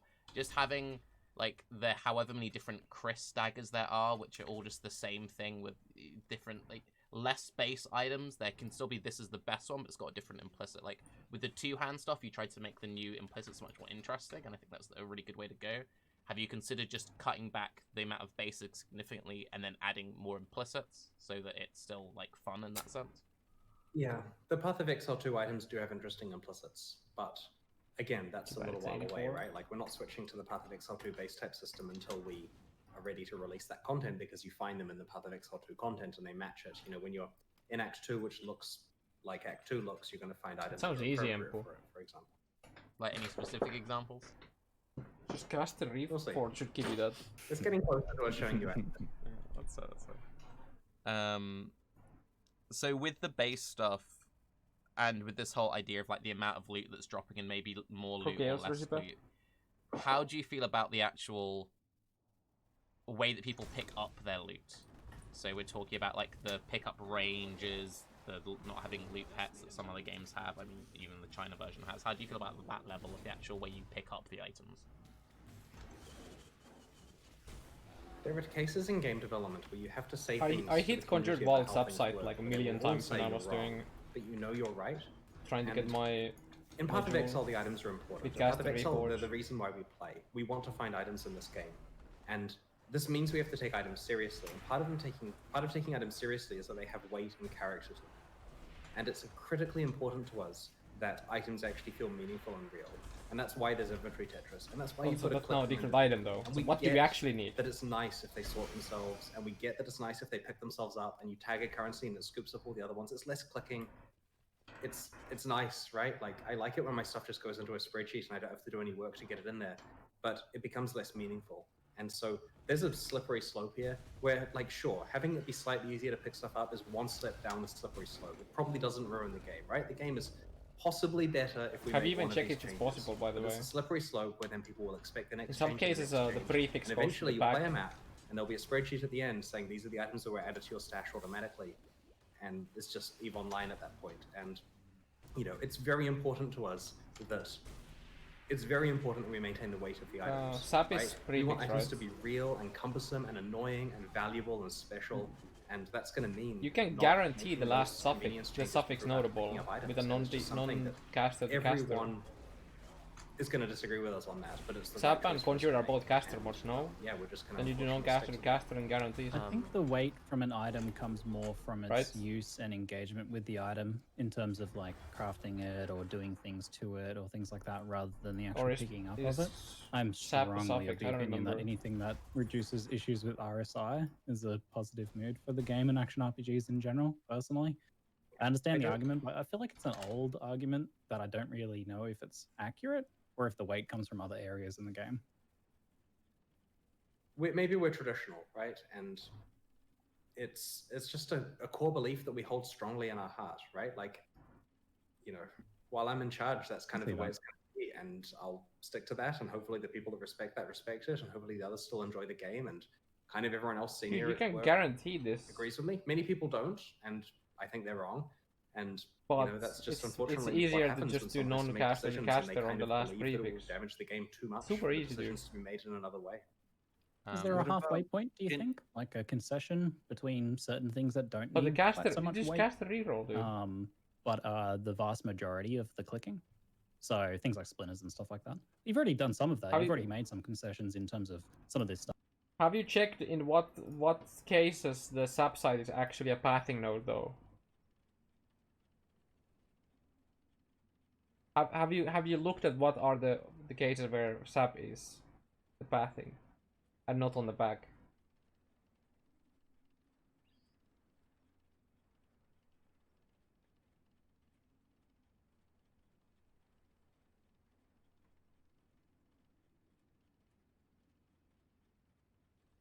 Does practice caster work? Does practice caster or arcane adept work? Because if they do, non-speed to speed is a guaranteed. Or sorry, speed augment. If you have all suffixes taken. If either of these work, then speed augment works.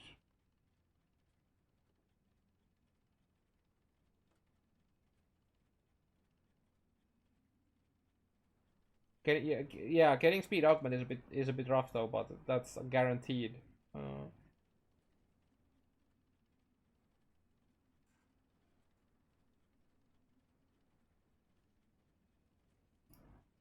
Stuff is stacking. To go backwards a bit. You are right. I missed a that bit. Thinking about the decisions to be made in another way. One has to don't still enjoy the game, and but you don't need to do that. This is an example. You know. What okay, so what you do, Empo, what you do is you get the two prefixes that you know, the two prefix notables that you know are gonna work for you. Holy shit, unset minion damage. With dexterity wait, what is that ring? Nice. Okay, yeah, so what do you do? What you do is get once you get the prefixes done, then you can do non-caster to caster. Non-caster to caster is literally... Where are you? Oh, I took it off. So when you have two caster modes on as the prefixes, when you know the exact ones that you need, right?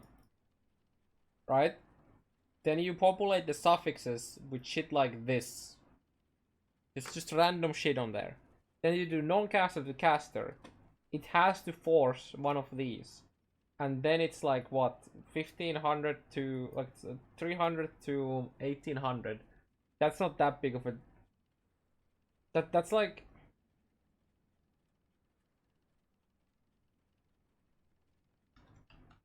Uh, 15, 17, 81.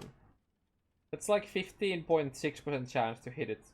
Okay, so not now. Let's say that you hit any of these, right? That's an easy remove with the defense, or attack actually even. You can remove attack, boom, done. You can remove defense, but I don't know if you would want to use on that. Also, you can remove you can guarantee the removal with defense if you want to. but you can also do non x to x to guarantee another suffix. You can do any of the non fire, cold, and lightning to get back to the case where you don't have the notable anymore, and then you do non-caster to caster again. That's like on average like 8 attempts to get it.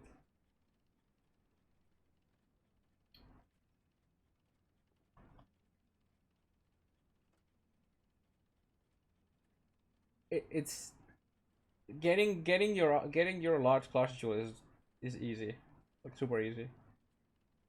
Think of the host BD doing. While I'm in charge, that's kind of the way it's going to be, and I'll stick to that. And hopefully, the people that respect that respect it, and hopefully, the others still enjoy the game, and kind of everyone else senior at work agrees with me. Many people don't, and I think they're wrong. And you know, that's just unfortunately what happens when someone has to make decisions and they kind of believe that it will damage. I kind of missed what he was saying. I'm sorry, I need to go backwards a bit. Not anything that reduces. What is Ziggy talking about? It's just EVE Online at that point, and you know, it's very important to us that we maintain the weight of the items, right? We want items to be real and cumbersome and annoying and valuable and special, and that's going to mean not making those convenience changes with regard to picking up items. And it's just something that everyone is going to disagree with us on that, but it's the right. Yeah, and I think the reason for that is that we actually play the game. I don't think Chris really plays the game, so it's you get to have opinions that don't really have value when you don't like actively play the game, so your opinion doesn't really change because you are not seeing what actually happens, like in game. Chris definitely doesn't play the game a lot. I don't think. He probably doesn't have time. Like he probably doesn't have time. I wouldn't be surprised.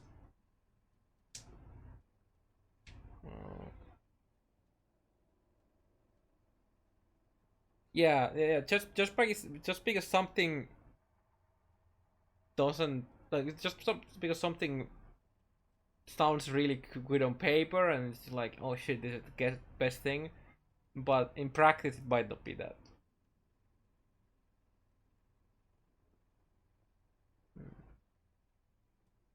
He plays so hardcore, so someone to level 80 or something in his place.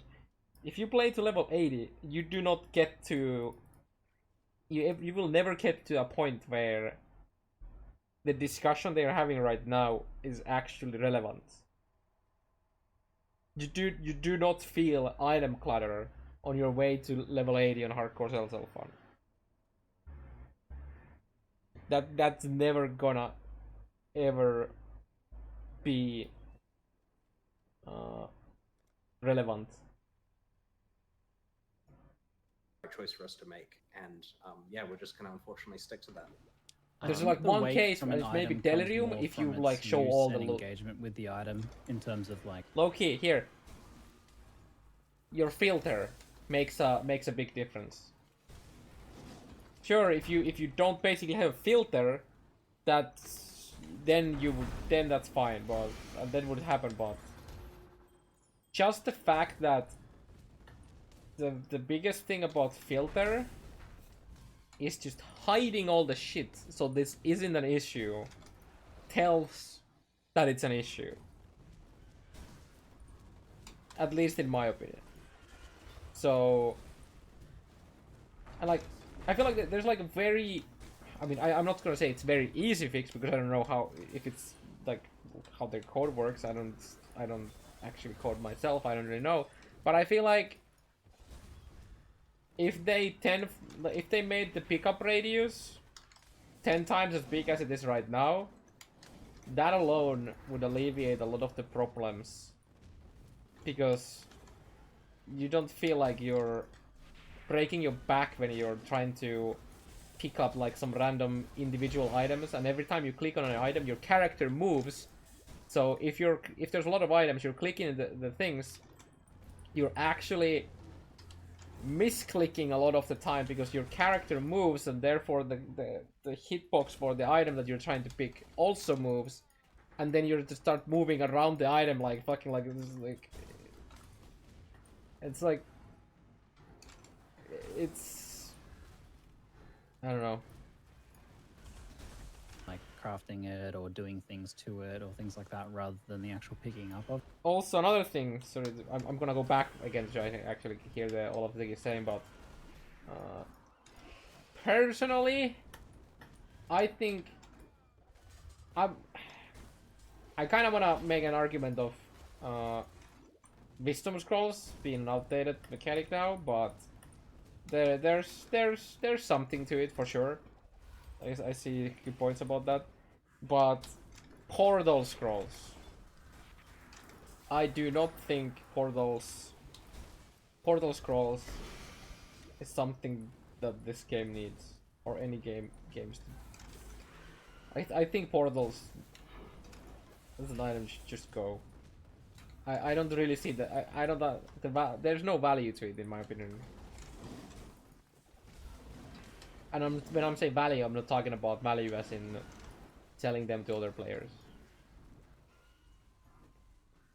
Of it, I'm Okay, we're gonna go back strongly of a the tiny opinion bit. that anything that God damn it, I reduces missed issues with RSI is a positive mood for the game and action opinion that Everyone Okay, there we go. is going to disagree with us on that, but it's the right choice for us to make, and yeah, we're just going to unfortunately stick to that. I think the weight from an item comes more from its use and engagement with the item in terms of like crafting it or doing things to it or things like that rather than the actual picking up of it. I'm strongly of the opinion that anything that reduces issues with RSI is a positive mood for the game and action RPGs in general, personally. I agree. understand the argument, but I feel like it's an old argument that I don't really know if it's accurate or if the weight comes from other areas in the game. I feel I agree with Ziggy, and I feel like that argument is based off of a masterpiece of its time called Diablo 2, which is extremely outdated when it comes to a lot of mechanics. I mean, there's a reason we don't have stamina in POE. Even though we have stamina in D2. There's a reason why every single mod that is ever made of D2, where the people making it know how to do it, and want people to actually play it, make it easier to handle the stamina. It's just I don't know. I agree. I definitely agree with Ziggy there. Maybe we're traditional, right? And it's just a core belief that we hold strongly in our heart, right? Like, you know, while I'm in charge, that's kind of the way it's going to be, and I'll stick to that, and hopefully the people that respect that respect it, and hopefully the others still enjoy the game, and kind of everyone else senior at work agrees with me. Many people don't, and I think they're wrong, and you know, that's just unfortunately what happens when someone has to make decisions and they kind of believe that it will damage the game too much for the decisions to be made in another way. Is there a halfway point, do you think? Like a concession between certain things that don't need quite so much weight, but are the vast majority of the clicking? So things like splinters and stuff like that. I would... If Chris said that, like, you know, if this podcast was 5 years ago or something like that, when the game was not lights up, travel speed fast, and we didn't have 15 times more monsters than we have now, dropping 27 million times more items than they drop now, I'd see a point to Chris's argument. Now, they are definitely not gonna change it backwards to that. So if they want to evolve, I think they need to combat the issues that their game's evolution have made. I feel like. Like that. You've already done some of that. You've already made some concessions in terms of some of this stuff is stacking now, which is You are right that if we're dropping homogeneously similar items, we do stack them as a convenience thing, but we don't stack to too few stacks, right? Like you're still finding 2 or 3 or 4 You don't stacks of need seeds loot beds rather to than fix 12, these issues. You know, but you're not finding one, if you see what I mean. Like there isn't a thing where you click. Loot bed is like a dirty solution, which in the current state of the game would help, but it's not needed. You can do it in other ways. Also, whenever somebody says loot bed, 99% of people who hear the word loot bed, it's a trigger word, because how it's done in most games where you have a loot bed, it's a pay to win thing. So they can't comprehend that it's possible to have a loot bed that isn't pay to win. You can literally give a loot bed for free for everyone once you kill Hillock. You go to town, Nesta is like, oh shit, nice, you killed the goddamn rapist outside our gate. Here, have my ugly dog come pick up some shit for you. And then the only monetization for that is skins for it. That's it. That is not a pay to win loot pad. Like you can do things. One seed and get them all sucked up. But again, like I said, they don't need to do that. They can also fix the issue that is wanting people to get loot pads in the game. Right? Like the absurd amount of loot. Every single loot dropping in freaking you have 15 armor scraps dropping, and then they, you know, what if you have this big range of like, let's say you have a radius around your character. When you click on a armor scrap, then it picks every armor scrap within that radius. Or you make them drop in stacks, like they have done with some things. There's so many ways to fix the issue. Also, just having the pickup radius. There's so many different ways. We don't want, right? Homogeneously similar items, we do stack them as a convenience thing, but we don't stack to too few stacks, right? Like you're still finding 2 or 3 or 4 stacks of seeds rather than 12, you know, but you're not finding one, if you see what I mean. Like there isn't a thing where you click one seed and get them all sucked up. We don't want to hurt people's hands, but at the same time we do need it, so there's a minimum amount of action associated with that thing. My poor hands. Just to iterate real quick on what Ziggy said, don't you think, like, I fully agree that items need to be tangible. However, right now there are that there are a lot of currencies, especially that are just outdated. Like for instance, wisdom scrolls. Like, do we really need to click every single wisdom scroll and for them to be actually tangible? Same for portals. Is that something that you may be looking for? Wait, this is You can filter them out. Every single wisdom scroll and for them to be actually tangible. Same for portals. Is that something that you may be looking for? Like you can filter them out and then just trade other minor currency you don't need for them, like 4 to 1. I mean, it's 5 people in, or 6 people in. Right? But they actually have a specific use too. Don't you feel like maybe also, oh no, he made the filter there's argument. a point that we can just skip that? Like for instance, IDing item. Does that make it more tangible? We do, like, as you know, we've intentionally, like, so for example, in Diablo 3, I believe, and I haven't played this game for a very long time, you just right click on something and it will ID it and you don't need to scroll. And then in Diablo 4, from what I can see, it just drops IDs because cool. And it's possible for us to go down the slippery slope, but we feel that finding a wisdom scroll or trading for one from a vendor and then IDing the item is an important part of that process. And it's kind of just the traditional, you know, maybe we're outdated, but, and maybe we can find. What Chris is trying to say here is they need okay. So they need two like these moments. You need the first moment for the item to drop, and then you need this moment for when you ID the item. They want you to be excited before you ID it because it could be an amazing item. It all goes. You guys know these fucking machines that are in your grocery stores that you put coins in, and then you're expecting shit, and then occasionally you get something good. But in the end, you always lose. Kind of like that. Find a convenient way of identifying your items, but it will probably still use scrolls, to be honest. Like, maybe it prevents you having to click on each one individually if there's someone in your hideout who can do it, but yeah, we're kind of opposed to those kind of improvements. We don't see it as QOL. We see it as, like, undermining the core systems of the game, masquerading as QOL suggestions, you know? One question on see that a quickly. system- Sorry, Niggy.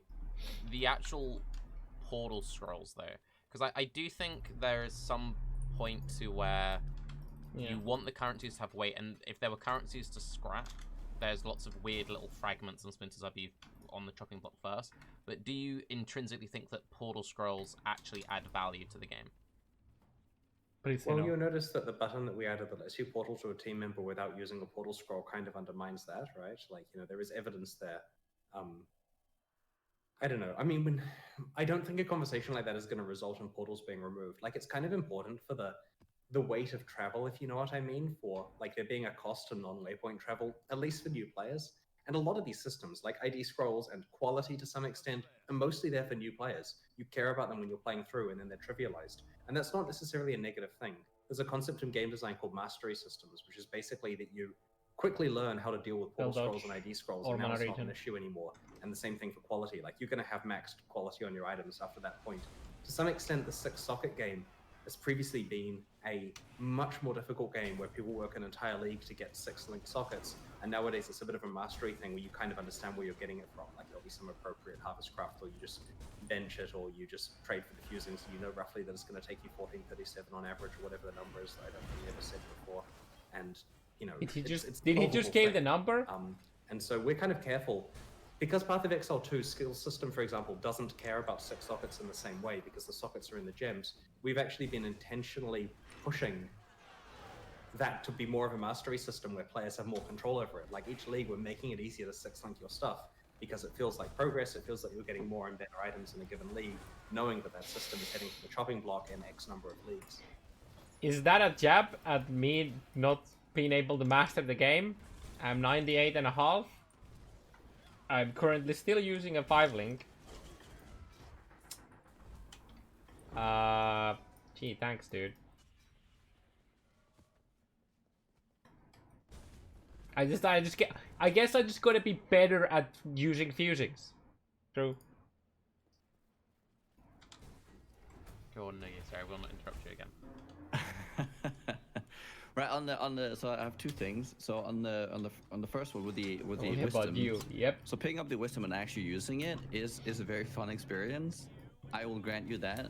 But don't you think there's a point to where you've kind of worn that out, and when you're just mapping and you are picking up so many items that it might not really be the experience you're looking for is no longer the picking up 30 wisdoms to ID your 30 items in the map, because you're already at that point.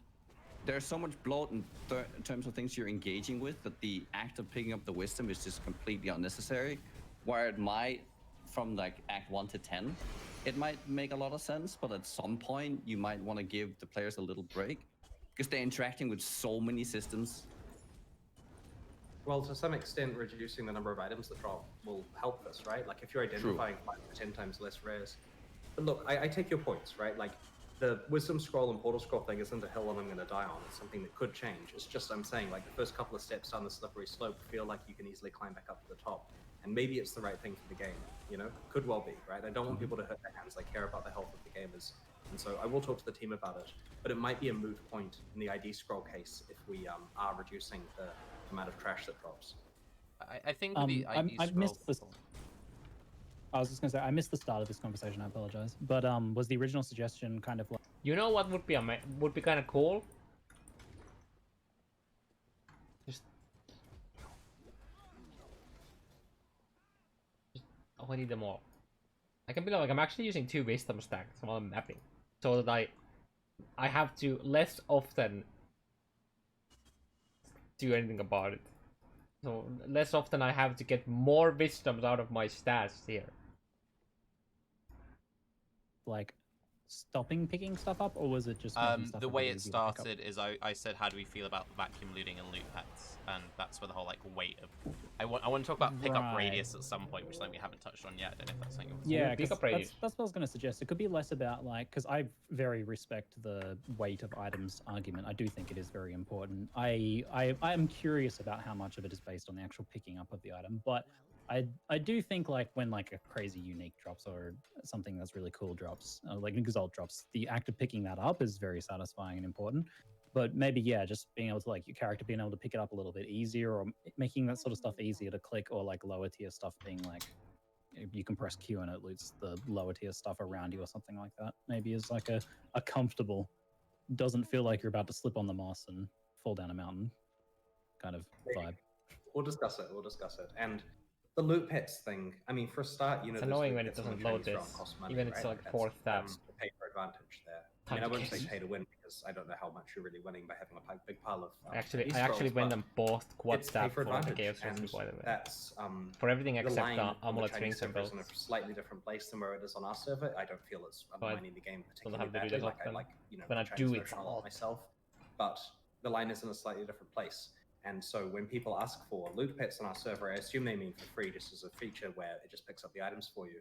And unfortunately, that's, you know, kind of too easy, as we just discussed, you know, reducing the weight of the, you know, I'd rather just have IDing be a free mechanic than have to watch a pet run around to pick up those scrolls. And I'm definitely not selling that pet on our server. But do you not? So playing POE for many, I honestly think with picking up things in general, it feels like you have a back, like your character has a back injury. Like it literally cannot Yep. bend over. It's like you Yep. stretch out your hand, but you have to go straight down because that's all you can reach. Yeah, maybe. Maybe just let us bend over just a little bit. Maybe. Ledges are Just a the little main bit. culprit. It's the I'm trying to pick up this thing. Why can't you turn the loot on and off? Oh, I've got to run around for 10 minutes to get to the side of the ledge. I think And just there- having like a slightly There's even a case where there's too much loot that turning it on and off won't even put the goddamn loot back into the middle. I had that happen in Harvest earlier, where I had to like walk up to see the items like all the way like here, and then when I clicked them, my character moved down like screen and a half. extended pickup range, then added in with the less. It's so loot dropping, annoying. having It's to so ID less annoying. items. I think just buffing pickup radius would solve a lot of problems, and it would also have the nice result that you'd have less issues of my mirror is stuck in the wall, Chris. Why do you hate me? If we had like that slightly bigger pickup range. Slightly complicated because the way that picking up works is like, let's say I click on a monster, right? It's going to run to the monster and do an attack. And the same thing happens with the pickup. You click on an item, it's going to run there and do an interaction. And so, sure, I'm not saying it's impossible to change the code to make it do it from a distance, right? Clearly it'll be possible. It's just that that's keep weapon screwing range, with the dude. deepest, Easy. most complicated part of the interaction code in the most important system. You know, it's got to be done very carefully. Could you just give pickup range weapon radius and just, There you go. super jank it that way? Just like you kill Katava plus 20 pickup weapon radius to pick up or something? Easy. Surely it's the same system if that's how it works. I'll review it, right? Like it's worth discussing, but we're generally pretty happy with how it feels to play ourselves, you know? Like we do play, right? Like Mark Neon, that is, will put in, you know, his 7 hours in an evening, and if he felt something felt wrong, he would fix it the next day at work, possibly without asking me, and it would make the game better. And so to some extent, a lot of this is to do with our vision of how Path of Exile should be. And of course, we want to hear the feedback. And if enough people have a strong opinion about something, we'll try to work up solutions. They may not be the solutions people suggest, but we will try to make the problem less of a problem. GGG has a really good track record at essentially giving the players the power to choose how they want to play the game. So this would have been a really good lead up, by the way, Tarky, because I wanted to ask about reducing dropping stuff. I and was something going to that go into that Octavian- just as you started doing it. Good segue. Good See, segue. it would have been a good thing, but Yeah. So on that point, Chris, it seems currently like a we lot could- of this wait. issue is coming from the amount of items that are What? dropping. What the fuck, And Tarky? this is the Are you problem. It serious? seems to be from the amount of leagues that we've got going to the core game itself. So if you're going to be looking Not at even the question. Oh, go on, Raiz, go on, Mine is Raiz. way better. yikes, Basically, dude. Chris, considering that you feel a certain way and the players feel a certain way, why not, instead of continuing what Path of Exile does, which is giving players the option of dropping 10 more items right now, because that's pretty much all we can do. We can juice a map and we drop 10 more items instead of one item, for instance. Why not give players the possibility of dropping one item, but possibly 10 times more powerful? And that way they can pick up less stuff. And obviously you have to take into account that then you're only getting a fraction of the alterations, a fraction of the alchemies, all this sort of stuff. Like some form of currency, possibly. I spoke earlier about the system we Isn't have. that kind of isn't that exactly what he 75% said about the implemented, lucky which thing? turns quant into exactly that, where it basically rolls many items and picks the best one in various different axes. And we're keen to do it. Like, we will do it. We're just trying to make sure that it's actually working. So no, I'm wondering if that's what Rice actually meant with the question, or if it's just like worded weirdly. It's just like kind of just forget that it was mentioned, or like what he was talking was like the thing they were talking about, or if he just didn't phrase the question properly. I hope he clarifies if he did. Not exploitable and passes a lot of sanity checks. And that's a tricky one. Like, our current estimate is it's going to take 3 months to finish by the time that we're, starting on it, because it's on hold at the moment because we're trying to get the next league done. But it's going to take 3 months. And then I insist that it sits on our testing server internally for 3 months, like a whole league cycle, where the QA team can play with it and we can get feedback and we can, get Ziggy over once the borders are open again, because he's our internal tester of choice, and get feedback on how this actually feels. Throw it on alpha for a while and make sure it's cool, and then it goes on the live realm. So I think that's a minimum of 6 months away. But yeah, it does kind of exactly what you're saying there, where it reduces the amount of items in exchange for better ones. It's just this problems to solve. My main concern with it was, you give me better items, I go, they're still bad, because obviously items need to be 1,000 times better than normal to be all amazing. And when you make it 20 or 30 times better than normal, they're still on average not a direct. Well, also, if you make them 1,000 times better, that also means that you don't drop any items. You just don't drop any items, and then once in a blue moon, an item drops. So that goes back to the point when he was saying that if they kill the loot drops, they kill the game. So if you're not dropping anything, unless you full juice a map, like some people do every single, if you don't do that to get item drops, then it's just gonna feel bad, right? So this has to be like some middle ground. So if you sell the players a system that, okay, you're gonna drop less loot, it's gonna become a meme by them. It's absolutely gonna be a meme. Better, there's a headlines. Better loot system, and then they show an absolute garbage item, and then they're just gonna meme about it. Just like with the goddamn lucky stuff. It's gonna be a meme. Direct upgrade to your good endgame character. Just so I clarify, because chat seems confused. I'm not talking about an item that is Also, the why is- equivalent of 10 Chaos Orbs. I'm not talking about dropping a single item That's that then rolls 10 times. I'm talking about an item that is possibly 10 times stronger. So it's not a matter of like dropping 10 Chaos Orbs and just spam clicking something like that. And Like- also giving the players the option to do that rather than forcing a system like that on the player. Like Oh, so he's some sort thinking of about like currency a. introduced through a league mechanic that you could throw onto a map and it would add an implicit, I don't know, 80% reduced loot, but 5,000% increased luck or whatever. For instance, or even tier increases, something like that. But again, not in a form of like re-rolling the item the way we do through a crafting system. Wouldn't that exclusively lock powerful items behind being dropped then? If like it's not the way, if you can't acquire them the way that you're talking about, like if it can't be acquired through chaos spam or other crafting mechanisms and it has to be through this lucky drop system, that would mean you'd only be able to get it from validate crafting to some degree. No. Like, I don't want to argue bad, but it's like I just want to saying know what that I don't want to know what you're thinking. Sorry. no, yeah. Like, as if the item were to be re-rolled 10 times, it would be at 50% of its total power. But with this system, it wouldn't be re-rolled 10 times. It would instead drop 10 times less frequently, but it would be at an average of 75% of the total power of the item, not an item that like exceeds the power, because I want to avoid that at all costs. It's the biggest problem that I had with fossils. Yep. I Right. I kind of actually like that. Do you? You're I probably guess laughing. I gotta explain it. Would the system extend to? I don't know if you want to address Raz. Well, he's basically saying that, okay, so what Chris was explaining before, or at least that's how I understand. Like, I think it was clear. I don't know. So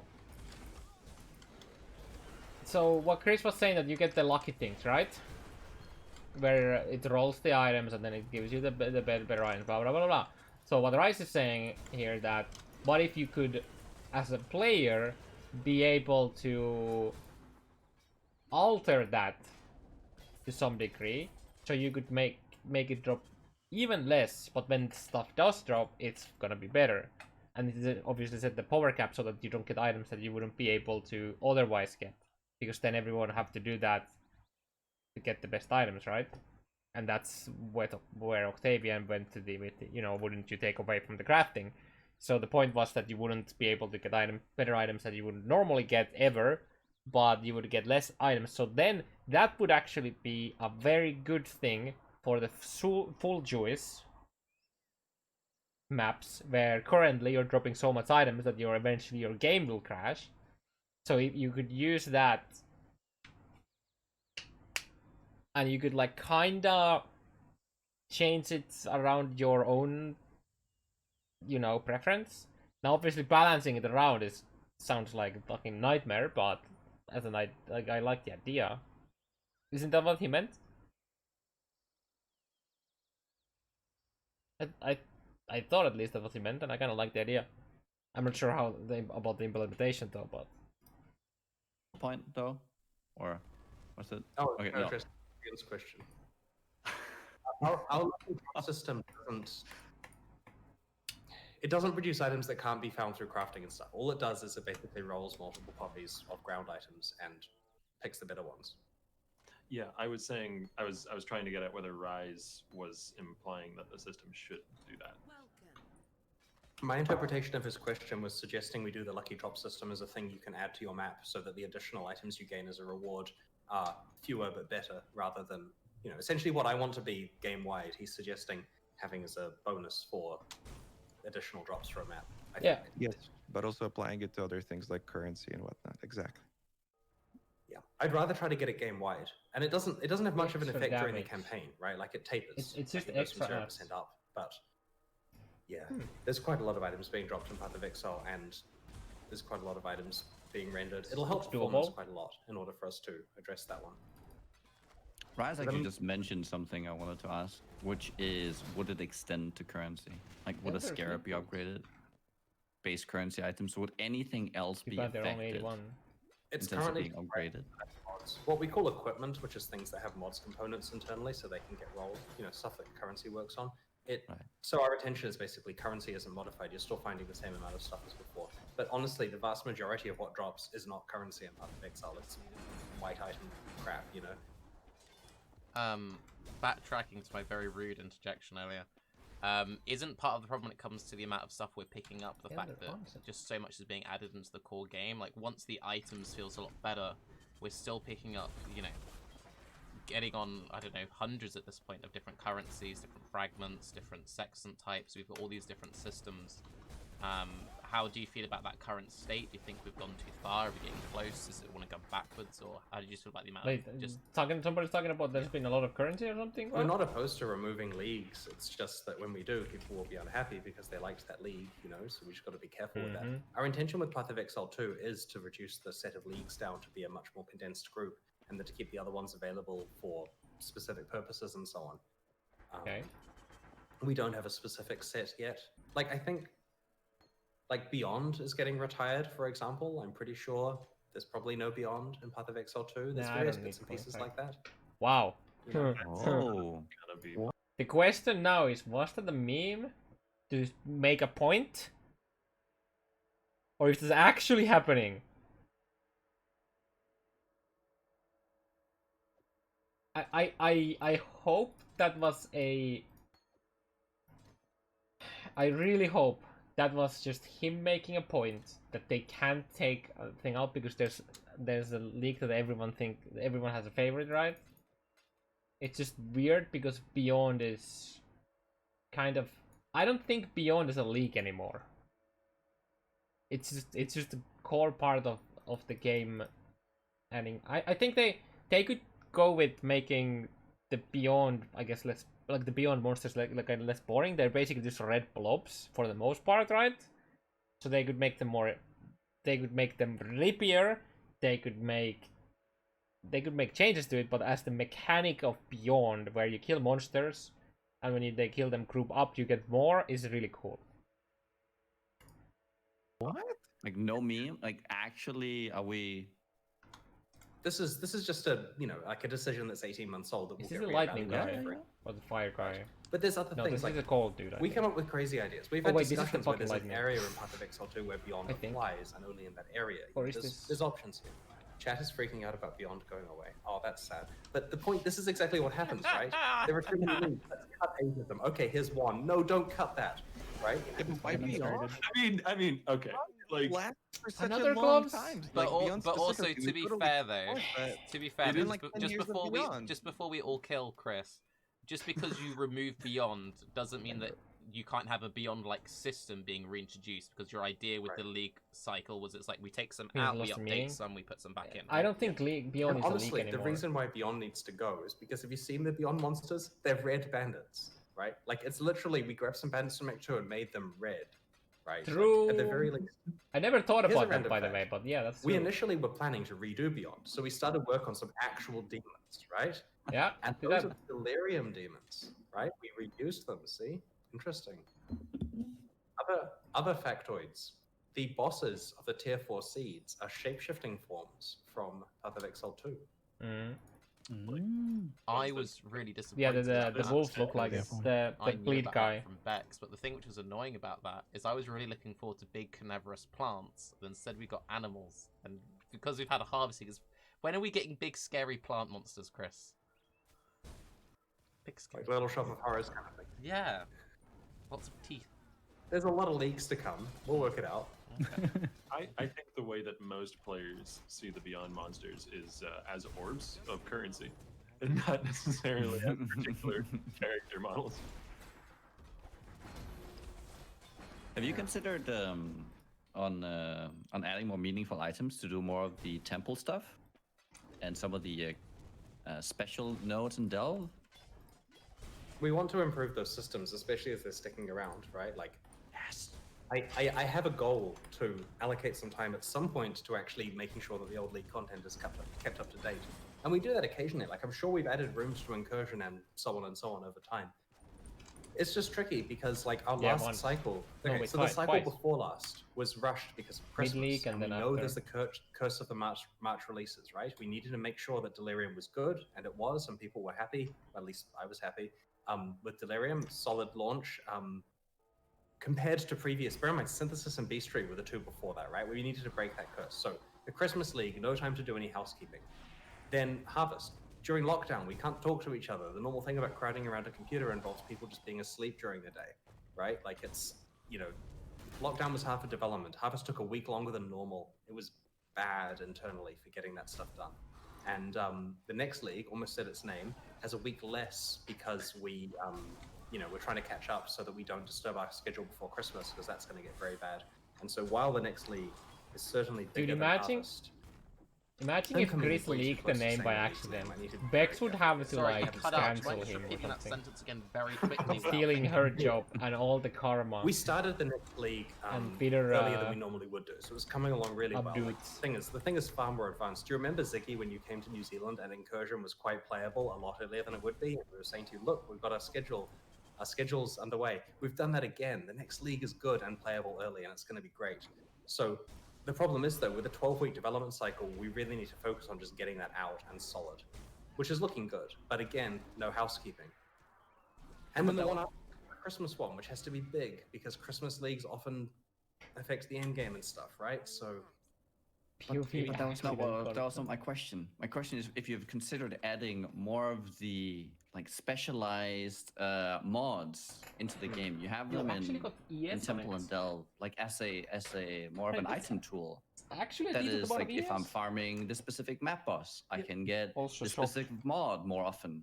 That gets back to what we were talking about earlier, though, where like that's a way of narrowing the pool and reducing the number of items, but it comes at the cost of not having that feeling of being able to drop whatever wherever, you know? Like you have. I don't think you're narrowing. It just gives more options. You still have all the other systems at the same time, while also having that. Yeah, but then you run into the problem, and we're getting sidetracked. But then you have the problem where like the best source of the temple mod is no longer temple, unless it's a situation where the temple mod then drops the special temple currency. I don't think and Nugi's saying like put temple things elsewhere. I think Nugi's saying No. are things akin to temple, right? Yeah. Okay. Well, every league does that, doesn't it? No? Where's the harvest specific mod that only drops from harvest stuff? Fractured stuff. It's totally from harvest. Yep, totally. we actually do try to reduce the amount of league-specific stuff we do. Okay, so when we're doing a league, we want to be careful about how much power creep we're introducing in terms of the top end of items, right? So for example, fracture stuff and synthesis introduced the concept of base types that were just better than previous ones. And so, you know, like double corruption was introduced with incursion. It makes items that are better than previous ones. And each time we do that, it invalidates people's standard stuff, which we try to avoid, and it kind of creeps the power up quite a lot because people don't like it when we make the game harder to compensate. So we try to reduce that, and Harvest is a great opportunity where it's easier to get the items. Certainly, it's dangerously easy to get the items, but the top end isn't necessarily pushed. You know, the best possible item in the game is not necessarily significantly better than before. I could be wrong. There could be some crafting stuff in there that snuck by me that's terrible pretty true. in terms of scariness, but you know, the intention was it's just easier access to items as opposed to better theoretical items. Yeah. I think they did a good job with that. I'd say it achieved that. Aside, I mean, it basically just reintroduced at the Uber top end what synthesis had introduced, because you can technically make synthesis implicit items. Yeah, That yeah. doesn't really new. It's just incredibly hard to do that, but yeah, an that's old demon brought back to life. To backtrack just a tiny bit, since we sort of touched it but didn't really, since obviously you want to have the system where leagues are rotating in and out, just as a base kind of point, are you roughly happy with the amount of splinters and fragments are in the game now? Do you think this is a good place to be at, or is it a bit too far or not far enough? Like, do you think there's a bit more room there? I mean, I don't know of any particular plans to introduce more, but it probably will happen. Splinters and fragments, it's interesting because people, when we do pure RNG-based systems, like access to the top B3 bosses, there was such a backlash, right? We say, there are these bosses, have fun finding them, they're quite rare. And then people freak out about how rare they are and how they played for X hours and didn't find it. So if we put splinters and fragments in play so that you make consistent progress and understand how far along you are and it's tradable, that helps solve that problem, at least from our point of view. And then it's a lot of stuff to click and pick up and manage. So we see it as a positive thing. It's kind of a cheap... You know what you could do with fragments? Instead of doing like 300 or 100, you could make the numbers a tiny bit less so that you can still see progress being made, but you don't feel like you're picking pennies. Cop-out, like deterministic grinding. I prefer pure randomness, but then, you know, the RNG in my blood kind of thing. So the team are careful before they introduce new splinters and fragments, but you will see more in the future. And again, we can't remove old ones without taking Then you away have different entire rarities like for if them. we take away And, breach stuff, people will be unhappy because they use that stuff. isn't the middle ground with that more so a system? Because I do like the fact that you can see your progress. It's very fun, especially since I primarily play in like SSF and private leagues. I don't have easy access to everything. It's nice seeing that progress, but isn't then the middle ground that, like, for example, during Delirium League, we have 300 Splinters, so we're getting them very often. Whereas now, do we need the 300? You know, like, once it goes core, you then maps, yeah. tune it down a bit. So you're still getting that slow progression, but there's not as much clicking, because then you get in a situation where you have someone like Rise, who's like, I'm just doing many maps an hour, I will just never pick up any Splinters, and I'm just never engaging in any content. And I'm sure Rise would rather engage with that content, but not have to click 50 times a breach. You don't click Conqueror Splinters. Like, isn't that the real middle ground? It's Yeah. progression that you can see towards a boss that you're getting to, but there's no Conqueror fragments and there's no Conqueror Splinters. You just have a bar that you're filling up by doing a thing you want to do anyway, which is mapping. Mm-hmm. I wonder if we should have itemized that. That's a great question. No, don't make a, no. Oh, God. You just gave him an idea? Oh, You know, we've shit. had league ideas that involves getting mods on characters. Like, you find like a character avatar with mods on it and you trade them. Anyway, long story. It was a 50-50. Non-crit to crit. But Harvest also had that with, like, once you get the Heart of the Grave, you then have to run your 100 maps, and you've got that bar that fills up. So.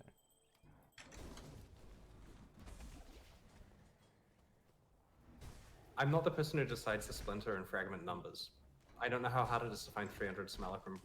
Honestly, I haven't played enough of the endgame. I died in yellow maps in that league, and then got pissed off and went to do some work on the next league. I went to load on my spreadsheet of harvest balance values rather than playing more Delirium. And so, yeah, there are people who are very good at this who balance those values, and I'm sure they've considered reducing the number. And it's a pain because you have to round it down, right? Like, if you're reducing it by a factor of 3, then you have to scale everyone's things down, and then you have to round it up for the people who have, like, you know, a non-multiple of 3. And then there's items hiding in places in the database you don't expect, and those ones don't get affected, and so they're essentially tripled, and it's just a logistical nightmare. And then you got to apply the same thing to Xbox and PlayStation and China and Taiwan, and then later on you want to pull some items out of a backup, but you accidentally pull them out of the backup when they were triple the values of the current day, and, you know, it's a pain to do things. Sounds like game dev. Developing a game sounds hard. A lot of detail. Like, every time we screw up with a recipe with crafting and harvest, the amount of work that has to go into fixing it behind the scenes, like the amount of time to get those items fixed, and people put them in imprints. They take their valuable crafted items and they hide them inside other items. You know, it's a nightmare. I should not have emphasized that at all, but it's a complete nightmare. Oh, shit. Why did you get pissed off when you died in Delirium? Because I was on my way to the Delirium portal and I died to some stupid monsters next to it. I wanted to die to the content, Damn it. right? I must go through it. I was gonna make And it then dies on on the way there. but he dodged expertly. Inside the mist, it was so noob.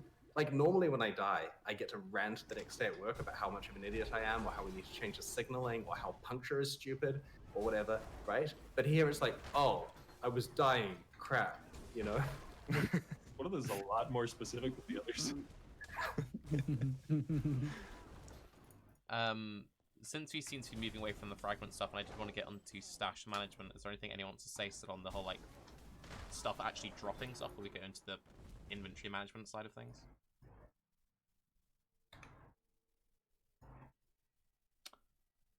Okay, well, in that sense, so obviously there was this whole hoo-ha recently, to put it lightly, of the whole stash situation, and we were seeing that Please stop with we're no now getting region. the stash alignment thing hopefully coming at some point. Where do you feel like the sweet spot is when it comes to, okay, you've picked up the items, you've spent the time, you've finished your map, between the amount of downtime between maps, the micromanagement setting up the next map, because you want some downtime, you don't want it to be constant. Where do you think that point is? How far would you say we are from that? The compromise that we're willing to do is that you take your inventory of stuff out of the map and you control click it into your stash, and if you're wanting it to auto sort, the trivial items that have specific tabs will receive those, like essences and, you know, delve stuff and so on. And if it's like a rare that actually requires you to think, where is this going? Why did I pick up this rare? Did I pick it up because Rip I chaos want to recipe spend it? dreams. Did I pick it up People. because I want an idea to maybe get good values? Did I pick it up for the chaos recipe? Those require you to actually put it somewhere that you want to store it. And so we will be making it so you can control click the simple items into their appropriate stashes. Now, this raises questions, right? Question 1. And it probably shouldn't be me raising these questions, but we're going to do it because we do think about this stuff. Question 1, is it pay to win if you can easily sort those items trivially into stashes? Now, at the moment, with an empty regular stash, you can control click it all into there and get back to mapping. So it doesn't give you a time advantage in terms of the speed at stashing stuff. Now, of course, it makes a total mess in your tab versus the person who paid money who gets a pristine tab. But we're already selling pay to be organized, right? We're selling pay to have a pretty, layout of items in your stash. So that's one concession, and I agree, there's a line somewhere, and this I don't think is over the line, but it is a fact that Path of Exile has a degree of pay for convenience in terms of long-term storage. We would never sell direct inventory space, of course. I think pay to win was I don't. So the second question is, Yeah, should I a wouldn't person be probably able to control click into normal stash tabs? Like, should you be able to select one of your regular stash tabs and choose, I want essences to go in here, like it was an essence? Because like my first thought was so you put them in a quad and then you short them from the quad, but you could also buy more quads and then stash more shit in the quads and then search from the quad and never need those new tabs anyways. So we already have that. So yeah. Also, we have currency tabs and shit like that anyways already. Implementation-wise, and I don't know if we're going to do that, but it's certainly the kind of thing we discuss. I think it's different when you click and it switches stashes for you when you do it. That I think that's the key difference here.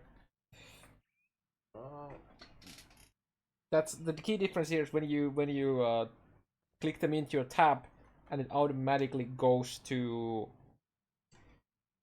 a different tab. That's where the big difference is. So even if we eventually decide not to do some of these things, there's effort put into deciding what is the right thing for the players.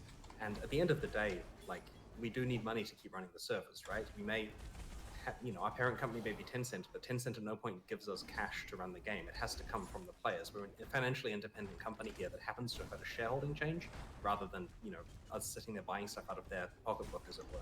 And so it does help if the stash tabs whose purpose is selling the convenience and prettiness of organization. So what is Tencent doing for you again?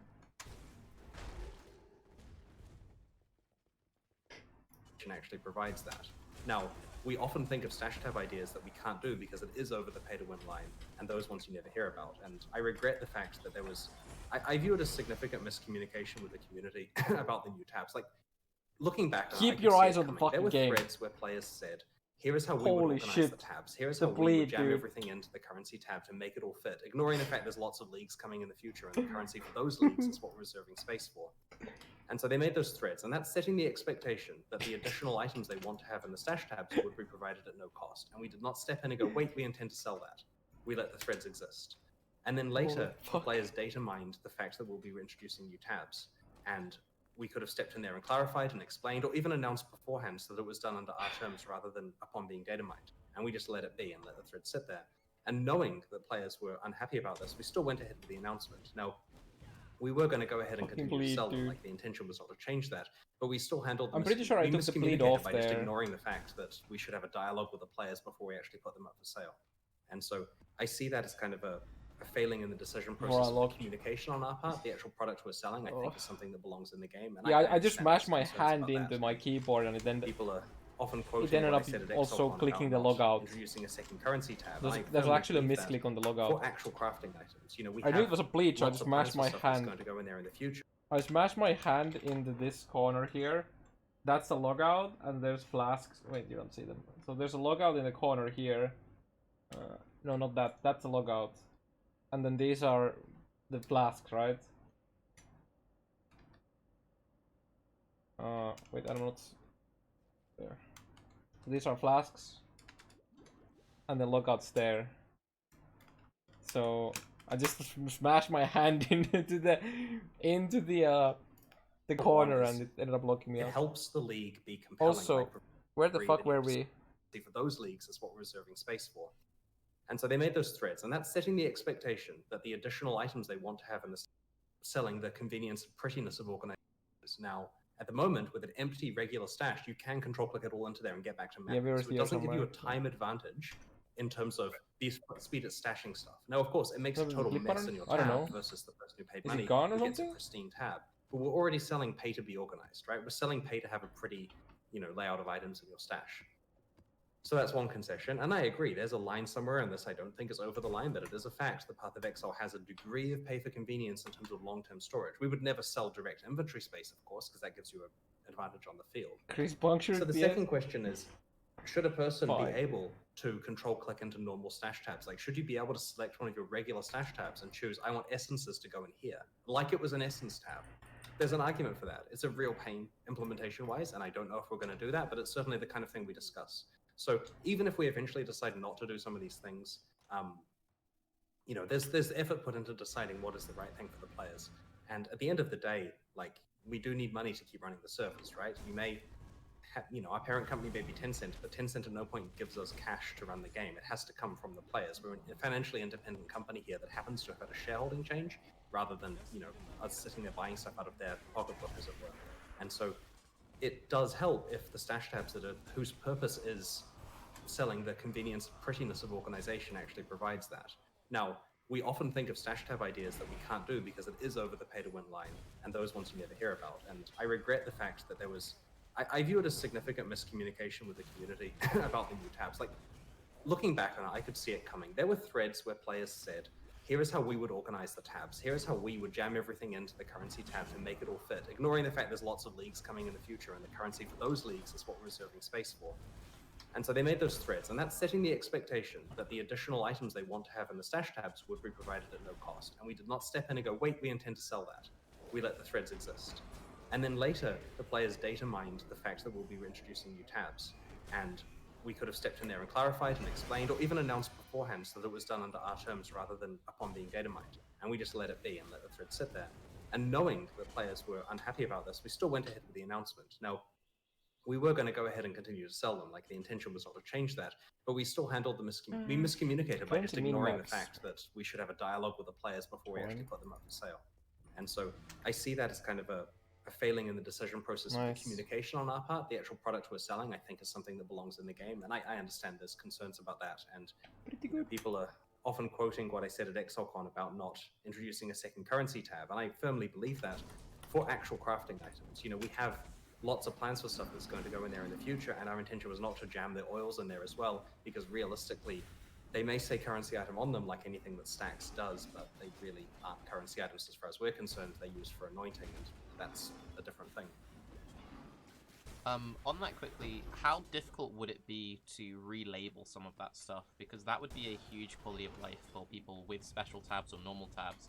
If I could actually just search like fragment and that would bring up all the fragments, it'd make it much easier to sort through my inventory. That would be really currently, nice. when I'm clearing out a quad tab, I'll do like maps, move all the maps. Yeah, there's ways around that, but it's highlighting the currency, it's highlighting the frags, it's highlighting all these different systems, scarabs, and then that in itself makes it much harder to just quickly move. Yeah, kind of throw attack or caster, and it's interesting because what you're essentially suggesting is that we take away the word currency item on something that's technically a currency item but isn't really like a crafting there was some way it's possible, right? Like, it's possible that we take oils and just call them oils and make a new frame for them and that kind of thing to reduce this problem.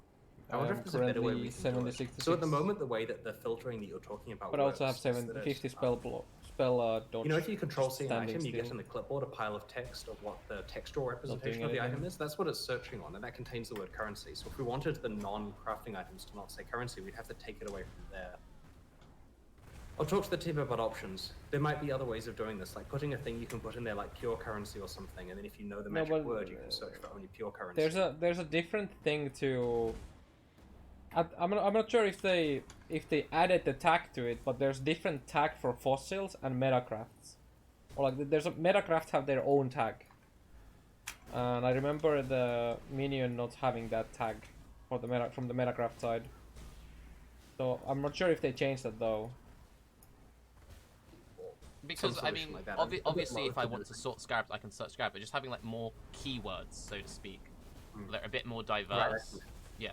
Then it's just it helps everyone. Having scarab and oil and stuff be uniform. The problem is, like, if the word occurs in part of the flavor text on an item, it still shows up. Like, it might be better to have like item class : oil, which will only show oils because it's got that in there. I'll talk to the guys. I'm a little bit reticent to add such specific features because it's one of the things where you'll hear about it because I'll tell you, and anyone who reads the patch notes will get that one, and a couple of guys who make item filters, and then none of the rest of the community. And it's kind of secret knowledge, and 25 people benefit without really solving the problem at its core. But, you know, it's pretty harmless to add that feature.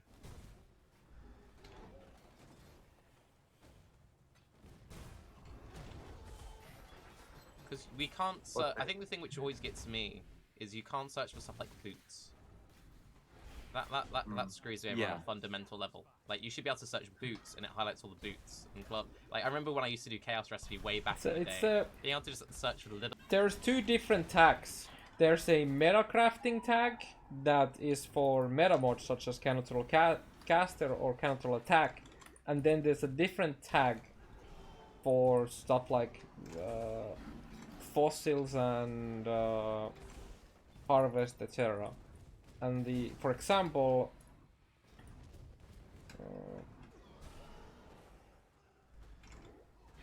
I can probably pull it up here quick. I'm not sure if they have changed these, but for example, some of the essence mods for the last tiers didn't actually have them. So let's say we go. Where's the essence mods? Here. So here, see this. These are two different things. The blue is a meta crafting mod for meta crafting purposes.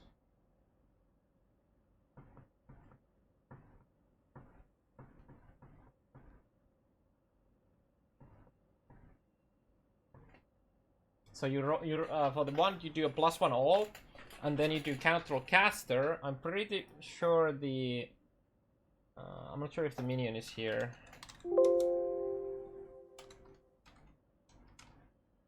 I'm not sure if it's. I don't think it's included here. I need to have a convoking one. I think. Did we see the mods here? It doesn't show the tags here. Oh yeah, there. See.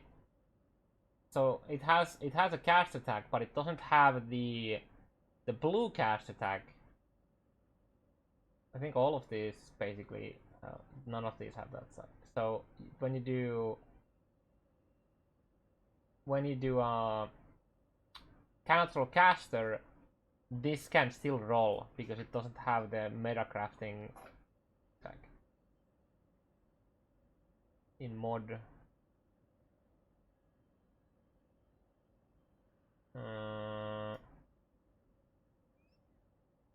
Wait. Oh, there. Thank you. So if we go here and now we look at, is it included in this here? See there, yeah. It doesn't have the caster blue tag. So if you do Counter Caster on a convoking one, and then you do a caster augment, pretty much the only caster mod there's available is a +1 minion. Well, no, wait, sorry. There's you're gonna hit this first. For some reason, Fire Dot doesn't have it either, so you're gonna hit this first. You're gonna hit the Fire Dot multi first, because it also doesn't have the meta crafting cast attack. So this is gonna basically you're gonna hit this first, and then the second one is gonna hit the minion, and then you remove this with fire removal. And now you have a +2 with open breathings. I actually have a wand already waiting. I just need to get the rest of it done. So I have a +1 all spells, and then I have spell damage which I can remove. I don't exactly. Wait, no, that is actually yeah. So what I can do with this is I can split it. I can remove the lightning and stun and then split it. And that way it's gonna be +1 all spells. But I'm probably gonna try to make another base so I don't have to spend a split on this. obviously you can also do just cannot caster, and then you do the caster slam, and if you hit the I didn't check the weightings, but you hit the fire dot, you just remove it and then you repeat it until you hit it. Like you can do stuff like that. Like you can even do non-caster with caster eventually. But it's much easier if you have the open prefix. But since I have spell damage there, which is already a caster mod, it's a bit rough to remove without risking the +1 all. Little things like that would make things feel so much better. Does it really not let you do that? No, it will just highlight like iron scale boots, but it'll there's some kind. Let me go backwards a bit. I missed it. What are we talking about? because we can't. I think the thing which always gets me is you can't search for stuff like boots. That screws me over on a fundamental level. Like you should be able to search boots and it highlights all the boots and gloves. Like I remember when I used to do chaos recipe way back in the day. Being able to just search for little things like that would make things feel so much better. Does it really not let you do that? No, because it will just highlight like iron scale boots, but it'll there's some kind. Boots, greaves, slippers for boots. I think it's greaves. Oh, also shoes. There's shoes as well. Wool shoes. That's very rare though. But oh yeah, sandal. So wait, no, is sandal? Wait, what is the sandal base?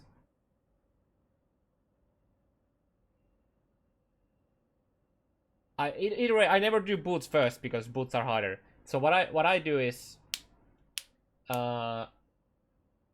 gloves, mitts, gauntlets.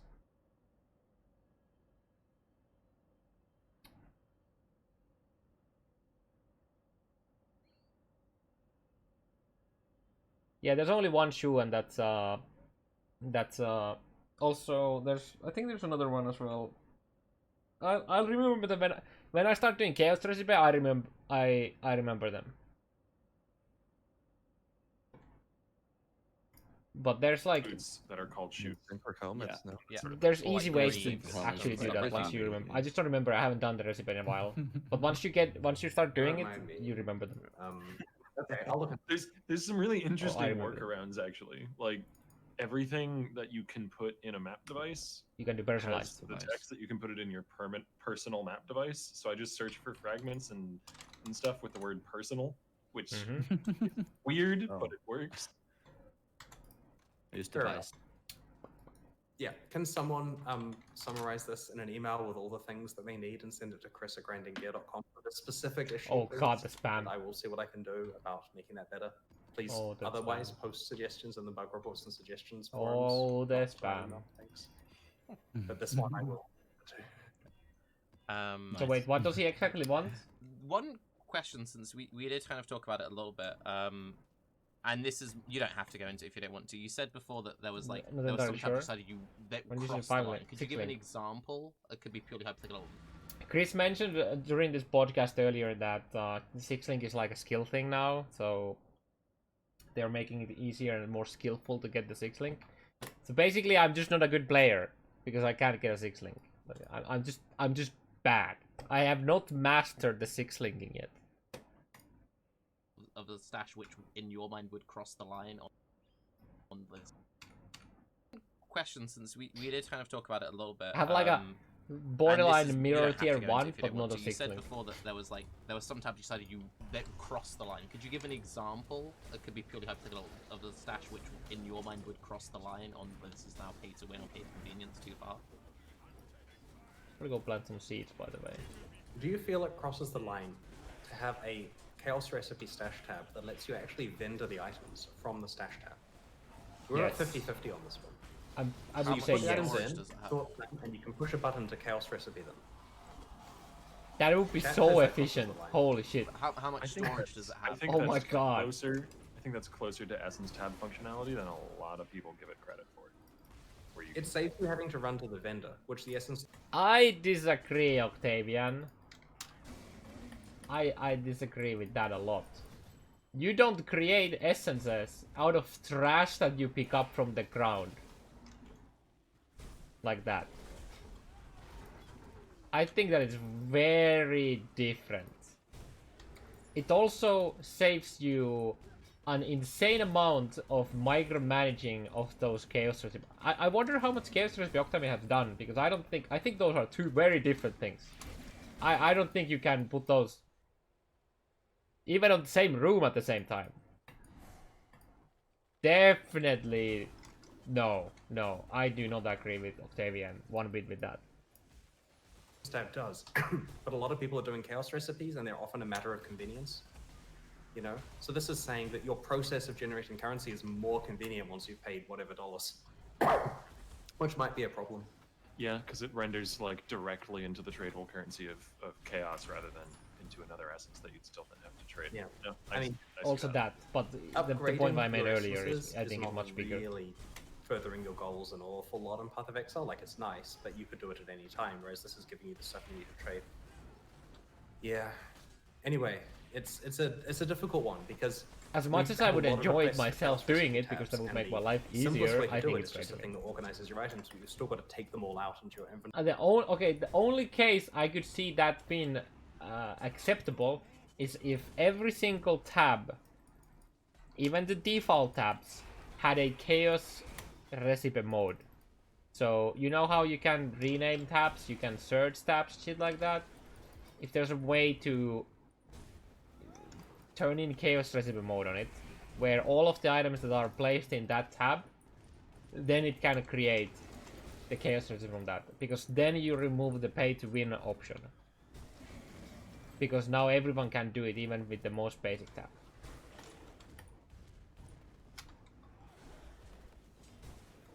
That's like the only way I could see them doing it without making the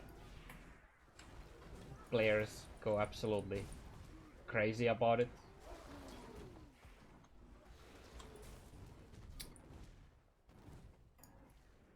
Inventory and then go and vendor them, which is only marginally more convenient than a quad tab, to be honest, right? It's basically a quad tab that puts your items in neat little lines. And honestly, for that, like, I'm undermining myself by saying things on streams that then get quoted at me at the time. I had a lot of requests for chaos recipe tabs, and the simplest way to do it is just a thing that organizes your items, but you've still got to take them all out into your inventory and then go and vendor them, which is only marginally more convenient than a quad tab, to be honest, right? It's basically a quad tab that puts your items in neat little lines. And honestly, for that, like, I'm undermining myself by saying things on streams that then get quoted at me at the top of Reddit, but an option there is just to make it so that quad tabs have a behavior where it does that, right? Like, you tick the box, another quad tab takes your chaos recipe items, and it's just free for... But the issue is you have to pay for it. That is the issue, is you have to pay for that. You pay for something that automizes a very, very profitable thing. I think that's not good. For people who are quad tabs, right? The question is, should I have a button that lets you vendor them? Because that does save you time of having to run to the vendor. And then there's the gray area. And it saves time We don't too. like stepping into gray areas if it actually undermines the, you know, the sanctity of the game itself. You know what's it's very weird to me is he mentions that, like, he talks about the chaos recipe tab as a thing that might be a thing, while earlier making a, I mean, I was about to say making a fuss about, but it's not making a fuss. He's just you know, talking about like their principles, but talking about the importance of the weighting of items. What is a better showcase of a weight of an item than to have it in your inventory to create the recipe? So it feels a bit weird. Now, sure, you can say that the weighting was when you picked it up to begin with, but that's to pick the item up. That's a different thing, because you could potentially ID it. So if you wanted to then gain the create the chaos items, I feel like at that point, why don't you just drop all the, you know, let's go back to the system where you drop less items, where it like rerolls the items, right? Now you could just make the items that you didn't drop as chaos shards. So I'm sure that if I were to be able to have a discussion with Chris about this, he could explain how it's not undermining the core that he was defending so ferociously earlier. But to me, it sounds a bit weird. Personally, I think that runs into a few issues. So I was saying like how much storage would have, because it feels like that just becomes a situation where, especially when you're picking up less loot, or if you're picking up the amount of loot there is now, you just have a quads tab, you dump everything into it, and you just never sort it. You accept that you're losing out on currency, but it's more efficient to just constantly spam. I guess I can quickly. So why all of these things are a big issue in PoE is because you pay for those tabs to do them, right? Like now this is just like when it comes to like the functionality, like let's say that we were to have some system like that in last epoch, we could do it from the point of view because you don't pay for it, you pay to play the game, and then the stash stabs in the game are just both with in-game gold, right? So from that point of view, that's not a problem. But it's a problem in PoE because you have pay money for the stashes, right? So where you, on the other hand, you pay for the game to play, and on the other you pay in the free game to get an advantage over the players who play for free. So that's the big difference. Spam it, and then you can constantly feed, you know, Legion or whatever is on the map device at the time. And then also you have the issue where if you have like auto sell features into a tab, you'll have people accidentally selling things. So we're going to be able to do a lot of cool. We can do a lot of cool stuff with stash stab because of this tab that I bought with real money. And yep, that's a very valid point.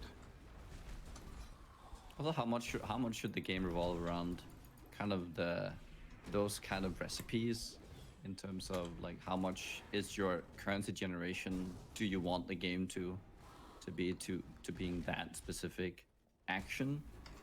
I don't know if that's something that PoE needs. It's more like a resource you have if you want it. If anything, a middle way I could see would be if you make a good tag system for, say, boots, make it so that they could go into maybe premium stash tabs. It's like boots will go in here if I shift click them. I don't think they're gonna do that. If that would ever be a function. And then you can just, you will have the 5, if you'll have your boot one, you'll have your helmet one, you'll have your body armor one, and you could take them out. You always had like, I think they're only gonna do that for items that have their own our tab. current feelings on tab affinities is not to allow you to specify like boots going here, because then it takes away, like it's too good. You leave a map and just control click everything into the stash and never think about it. We're willing to do it for the things we currently have tabs for. Oh, nice. That's a good pair of boots. I was going to say starting point, but I suspect that's where it's finish, because that does save you a lot of time. It does save having to flick between a good 6 or 7 of your tabs. Like the maps go into the right places and so on. So yeah, I mean, look, I was initially pushing for this thing where boots and stuff auto sort. Like I made a lot of arguments to the team, but they were right. Like it undermines the item weight stuff, and so compromising instead on half the items can go in the stash automatically, and the other ones you have to choose where they go is probably a good middle ground. But we'll find. And now he mentions the item waiting again after. I mean, he didn't necessarily speak for the chaos recipe thing, but from what it sounded like to me, he was kind of fine with it. Find out when we're testing it. I mean, it's coming along, so we'll let you know. I mean, we're on the player side with this one. With the system, would you be able to, just to clarify, for instance, assign tabs to something like that? So let's say I can assign all divination cards to go to a divination card tab that isn't a divination card tab from the shop? That was a thing that I discussed earlier, where you can choose a premium stash tab or a regular stash tab to get your div cards, and we're uncertain about it. It makes it a lot more complicated, but it's something we have to discuss. Please make it so you can do it with any premium. Could work to make it more fair on players. if And you so do that. I don't know where we're going to be with that. It could be that we do it the simple way without that to start with, and we add it later. Because or we if they never make add it so maybe it's a specific for the beginning. league tab, then you have to buy every it's- single league tab that ever We'll gets see how it goes, and a added lot in of the it depends on future. implementation because all of these are Well, free features any tab, for not people who premium, have already bought the just any. tabs. We'd rather get it out than Yeah. sit there perfecting it forever and never actually release it and never get the players to actually be using it. Would Since it got you- brought up, go on. Oh, just because of the free feature thing, would you worry that there would be a lot of backlash with you basically? Yeah, just any what's the tab, word not for it? premium, just any. Making the all misspoke stash tabs useless by adding some of Or these didn't features. think Like for through what people I was who have saying, I purchased guess. quad and premiums. It doesn't technically reduce the functionality of those tabs, it just makes other options, which are often a lot less expensive, better. But yeah, Yeah. look, there's many arguments here, right? Like it's hard as soon as there's money involved. I feel like you're gonna make more money by allowing it to be on any tab, because then people are just gonna buy more stash tabs because they like the function and they wanna support you because you did the decision. I know I personally would, in that case, would also nice I vendored it. I would be more inclined to buy more stuff if they did it that route instead of doing them premium, because now I feel like I'm being scammed into it. And especially if they do it where you have to do it with a specific league tab. Now every single time they add a new league tab, if I can't put them in a other tab using the assign system, I have to buy the specific league tab, which to me just feels like a scam. Because of how powerful that system is, that I feel like if I don't have it, I'm like severely, even though it's not necessarily a competitive game, it's just like still.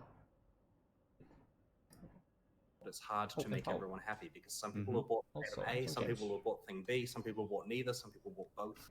Right? You know, it's really difficult, and we're just going to try to do the best that we can. You know, we'll try to make choices that we feel are best for as many players as possible and sit well with us ethically. Finally, on this point, because I don't want to labor on it for too long, since Raiz did bring it up again, how would you respond? Because this is the main argument I've been seeing a lot since the tab alignment system. I think will be really good and will feel much better as a player.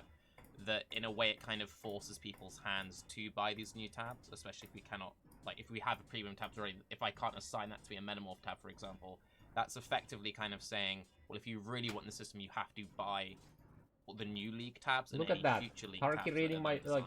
knowing my How do you thoughts. feel about that argument? Wait, I need to clip that. That's an important thing to consider. I mean, like on one hand, we put the money to good use as much as we can, right? Like we're going to make more Path of Exile for as long as we can, and we've got to pay for Path of Exile 2, and it's expensive, and you know, it's going to be money that's well spent. On the other, we want Path of Exile to be a free game, and ideally, people who just don't. There's an actually argument to be made that the map stash tab is worse, because there's more clicks that you need to go through in order to get your maps. An efficient mapper doesn't actually use the map stash tab other than just storing a high amount of maps. You take them out and then you place them in a different tab if you really want to be efficient. Spend any money can still get as much of the free experience Because as you can possible, also right? include Practically speaking, other pretty much stuff in everyone those chat stash has tabs probably spent some money for on stash easier tabs, and we appreciate clicks that. But for fragments and having shit it like that. feel more and more necessary is not necessarily a positive thing for the game, and so Yeah, but it's the point here is that you were using an argument for the map stash tab, but because map stash tab works like that, it wouldn't be a big deal for this, or that's how I understood at least. But the counter for that is that but using the map stash tab for that is actually not the most efficient way, so you're not actually winning on that.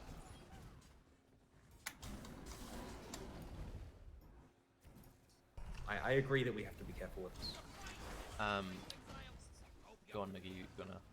So okay, so with adding more and more stuff into the game and more stash tabs, would it maybe be time to think about sort of what are the required tabs, and with tab bloat maybe make bundles for like maybe revisit how you sell the product. So when you have say 10 leagues of things, okay, we can sell them, but maybe when we get to 20, maybe we need to bundle some of the old, you know, old content tabs and sell them to newer players, so they don't feel like they have to buy 20 tabs, but they buy, you know, the starting thing plus the new ones that are coming.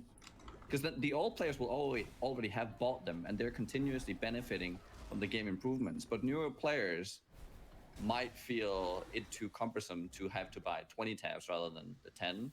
I mean, like the what's it called, If the you- blood Yeah, but bundle you that you have to go like that. Basically, what Nugiyen's saying. unless you have like dozens of every single map at the tier you're running, which you won't have for T14s. You won't have thousands of T14s until you're like fucking 2 months into a league with efficient mapping, especially if you use them on the harvest crafting and whatnot. That is, point I'm making is that is less efficient because now you have to click through multiple things. If you because you pick up X amount of maps from one tab, like one, and then from the next. So it's exactly the point. Thank you for making it for me. Yeah. Just because it's fine doesn't mean that it's the I've most looked at it efficient way to recently, do. and it's fairly outdated. It's a good jewel. I don't Our think concern there's with, really with need bundling for like it. this is Or- if we or- say, or look good guys, here's a room. whole bunch of tabs you can Especially buy them at a this big league when you discount can and make, like, it actually available. god tier The jewel. existing players that bought them at full price are going to be like, what? I've been here for like 5 years. I've paid you Also, money. you really needed it don't want most, to cut your mana and region. Now you're making it cheap for the new players. You know, we have to be really careful about people that have already put money in. Inflation. But We're you've just- already done that with the premium tabs and other tabs of that nature. Because I remember buying tons of tabs for currencies, for maps, for everything, and that's basically, and I'm okay with that as an old player. I'm okay with that. I would like to see some more functionality, but whenever you add new good tabs, I'll gladly buy them.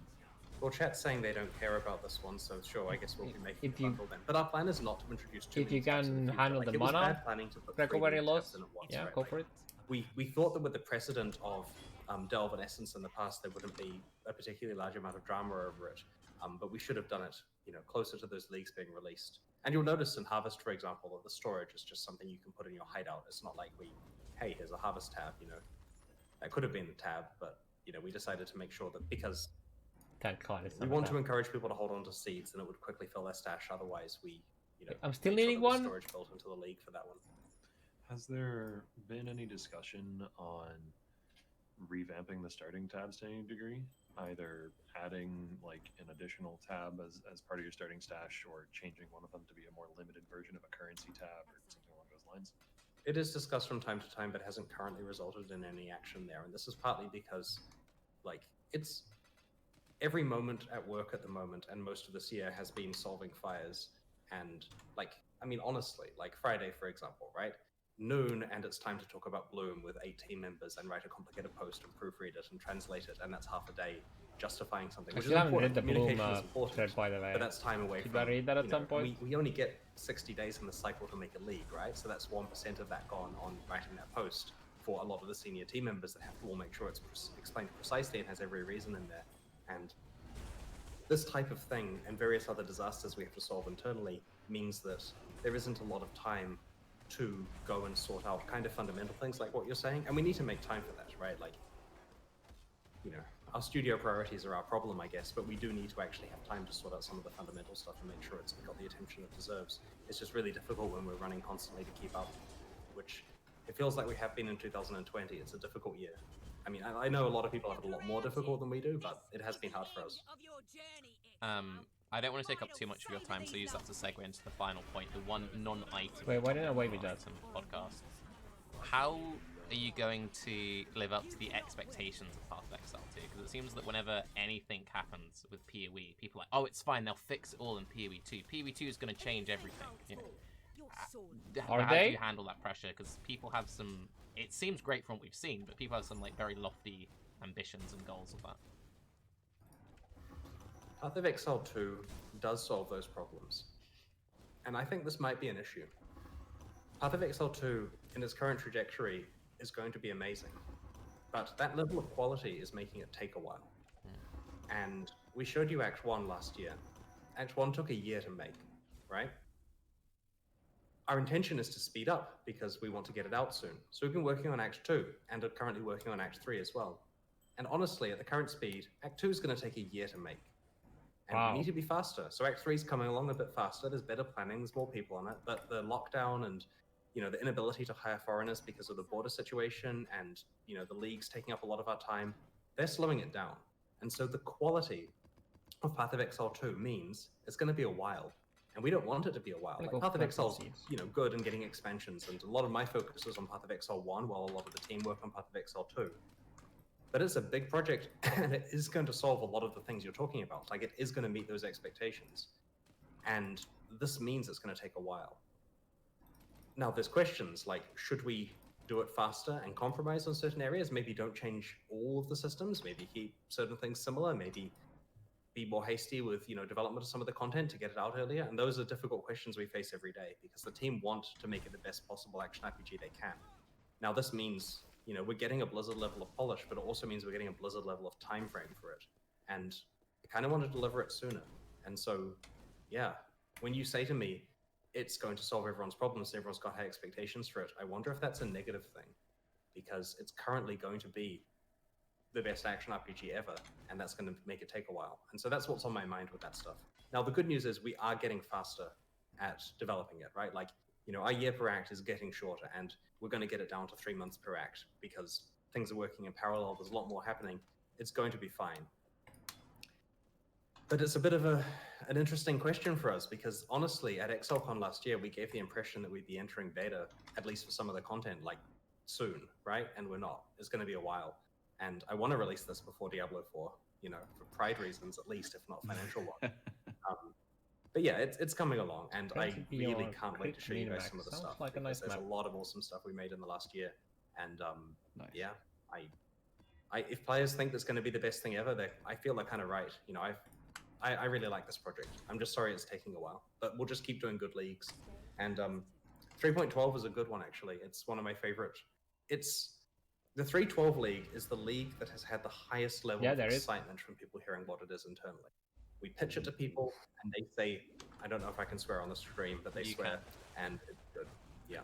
There's a lot of excitement for 3.12, so I'm very much looking forward to that one. And yeah, we kind of have the intentional plan of making good leagues for the next year or two, right? Because we could just make.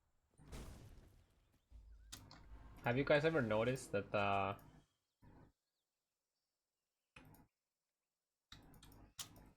every next league is gonna be amazing and everyone loves them?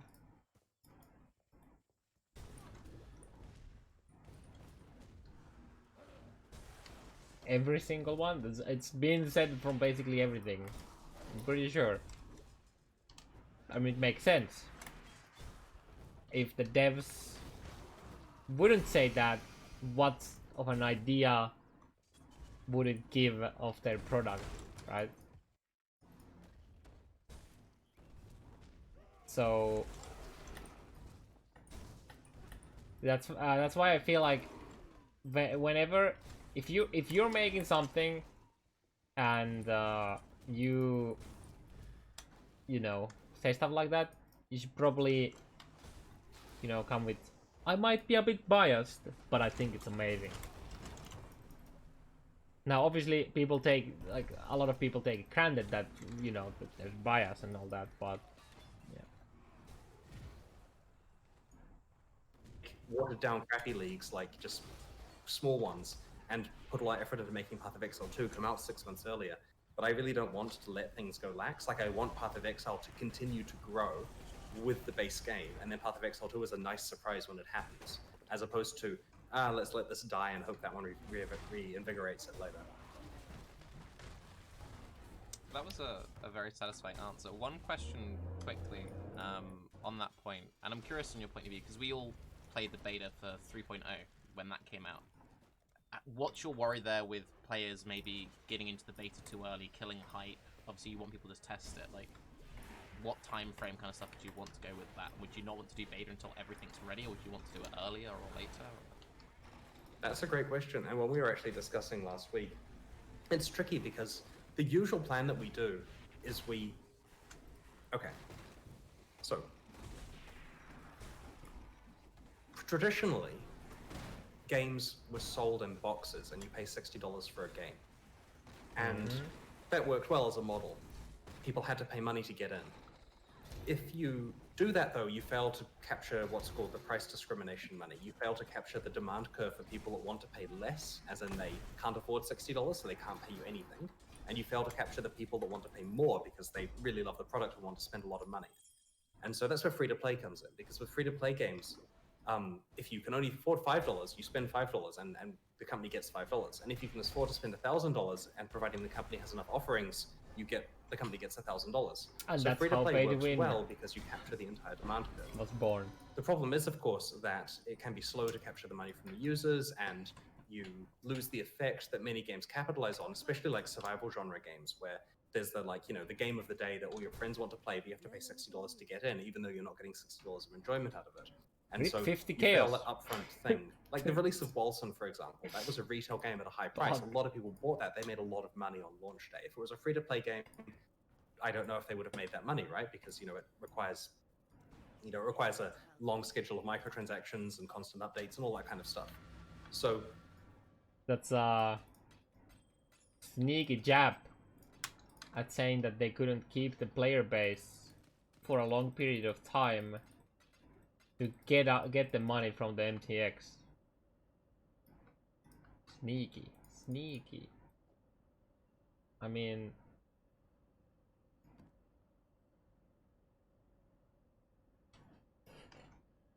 in that case, like a boxed copy price was probably the right choice for them. So with our betas for 2.0 and 3.0 and even the core game, what we have done in the past is we've made the beta accessible with the purchase of a supporter pack. And this is an intentional thing that I've never spoken about from a business point of view because it's business and that's not something we want to explain how it's made, as it were.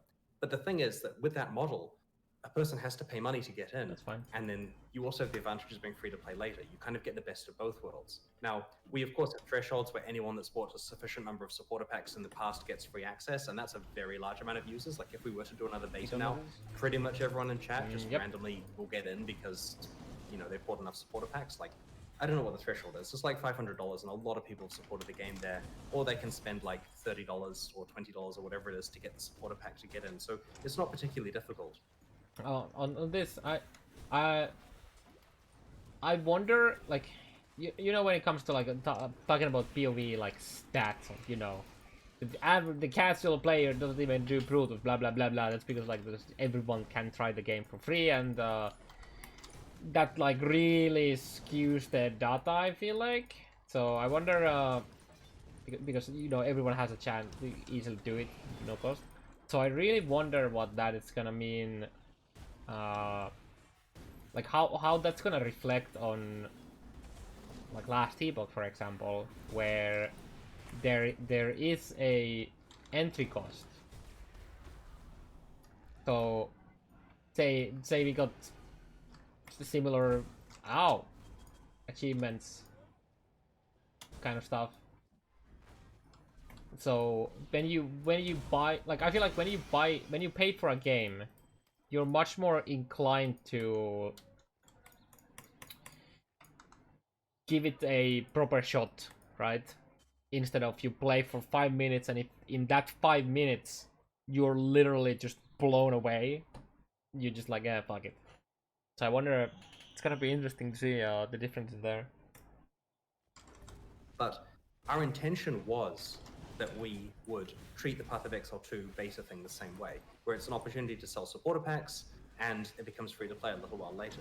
Of course, the difficulty is you kind of kill the hype of the release if everyone's playing Path of Exile 2, especially on a server that's going to be deleted. That's what happened with the Fall of Arieth beta, where people are playing on a server, and honestly, if it's in beta where there's going to be a wipe, they don't care about their characters. There's no persistence, there's no standard this stuff is going to. It's kind of terrible retention metrics. And so our solution with that was to have a good league that came out alongside the actual release. So the release introduced, I think it was Harbinger, for example, and finished off the game, as it were. And so it may be that for Path of Exile 2, we just have a really compelling league instead of content that comes out with the actual launch of the game. Alternatively, we may be able to beta test for actual testing purposes with a much smaller audience. right? Maybe if we say you can't buy your way in, here's a group of 400 people, and we just get some testing done, and then it becomes free to play on launch day. So this is difficult for us because we don't. I mean, we do need the money from the sale of the supporter packs, but it's entirely a business optimization question at that point. It's entirely a question of what is best for the game, the community. For example, if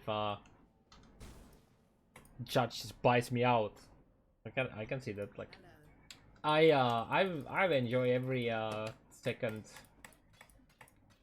of the time that I've worked with Last Epoch for the year or so, a bit less than a year that I've been on the team.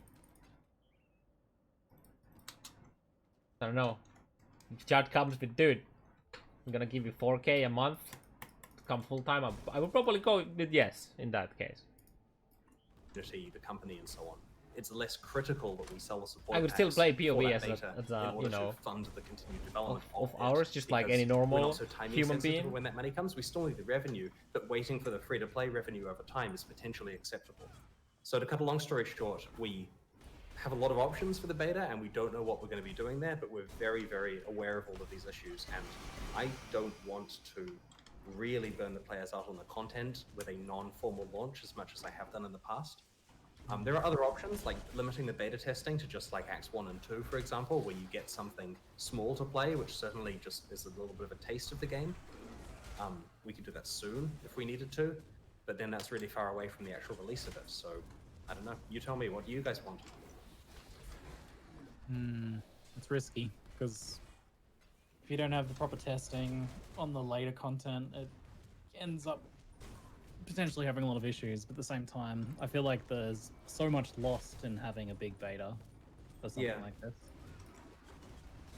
There's also something to be said about having the experience of going through an entire campaign start to finish, especially since it seems everything we've heard that PvP is much more story oriented, like we're telling a compelling narrative. So having that in piecemeal, I think it depends, because it's kind of like, are you asking from a tester's point of view what is best? Obviously, from the tester's point of view, get it to people who will test and have a history of it as soon as possible. But for the average consumer point of view, and this is also awkward because it's kind of, we've all played the game for long enough that we'd probably be part of the testing people, so we're talking for people in chat like, shut up, Tarky, we want to play give as it well. to just me. Yeah. I'll take care of it. Yeah. So there is an interesting point, by the way, that doesn't apply for PoE 2. That was a really big reason why we wanted to run the beta for both 2.0 and 3.0. So consider where things are with regard to introducing Acts 5 through 10 or introducing Acts 4. If you do it in the live game with no beta, so actually no, you literally say to people, don't put them yet. Gather more. Go 24. Here's a new act. Go have fun. They're going to jump on their standard character and they're going to go and run through the act, and they can kill the monsters in one hit and just play through it in like literally, like, how long does it take to run through Act 4? Like 20 minutes, 5 minutes? You know, it's fast, right? And the same thing for Acts 5 through 10. And what we did not want was, especially on stream, people's first impression of watching it, because the first person to play Acts 5 through 10 was going to be someone in standard. And they were going to blaze through it, and it was going to look terrible, and the boss fights would be over in seconds, and it would have just been a complete mess. And so by having the beta server explicitly requiring you to start new characters, then the experience of the people who got to that content first, who were streaming it, were people that were struggling because they had raced there and they were unfamiliar with it and they had low-level characters compared to it, and it made a compelling viewing experience. And a lot of people's first experience with the content was played properly on underpowered characters with a sense of discovery and so on. For Path of Exile 2, this is less important, because you cannot play that campaign with an existing character. You must start at the beginning with one of the characters that's 20 years later, with the new character classes and so on. Anyway, so that's a side thing, why the betas were basically mandatory beforehand, and just a question of finessing community expectations, testing, and money at this stage. Could you? And yeah, like Hell said, when I sign up for Last Epoch, like working with Last Epoch, that's when we decided that it's better for me to not be a part of it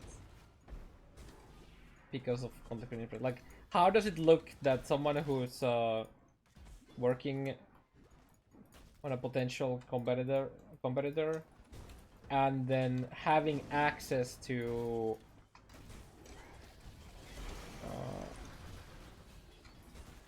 otherwise, like, you know, like stuff that is not shared elsewhere, like just internal stuff. So this map is actually pretty rippy. This is min-max crits. I'm pretty sure we had a big boy here as well, by the way. Where are you You still have here? an existing character run through the normal content again. Did I kill him? Because I'm assuming there's gonna be other stuff at the Wait, end did of I kill the PO2 Abaco? other than just the axe, like for the actual end game. Wait, what? So you would kind of have, wouldn't you have some of the same issues with just people using existing characters to get to the Wait, I'm end super game part? confused. Yes, you may do. Now, our current plan, so I'm talking completely honestly here, not in a marketing voice, just like random thoughts about what we're doing at work at the moment. And this changes literally daily, but the current way that we're looking is that, as you know, it's got a shared endgame with Path of Exile, right? And while the endgame is not going to be the same as it is now, like, it's not going to be the same as it is now after 3.13, I suspect. But I while think it's I not gonna actually be the same killed as it him is without now, even realizing. The intention is probably that the end game of Path of Exile 2 is the same as the end game of whatever league we've released just before it, if you see what I mean. Like, there's some new end game, we released that as a league, that, you know, an expansion that gets it out of the way, it's in there, it's tested, we know it works.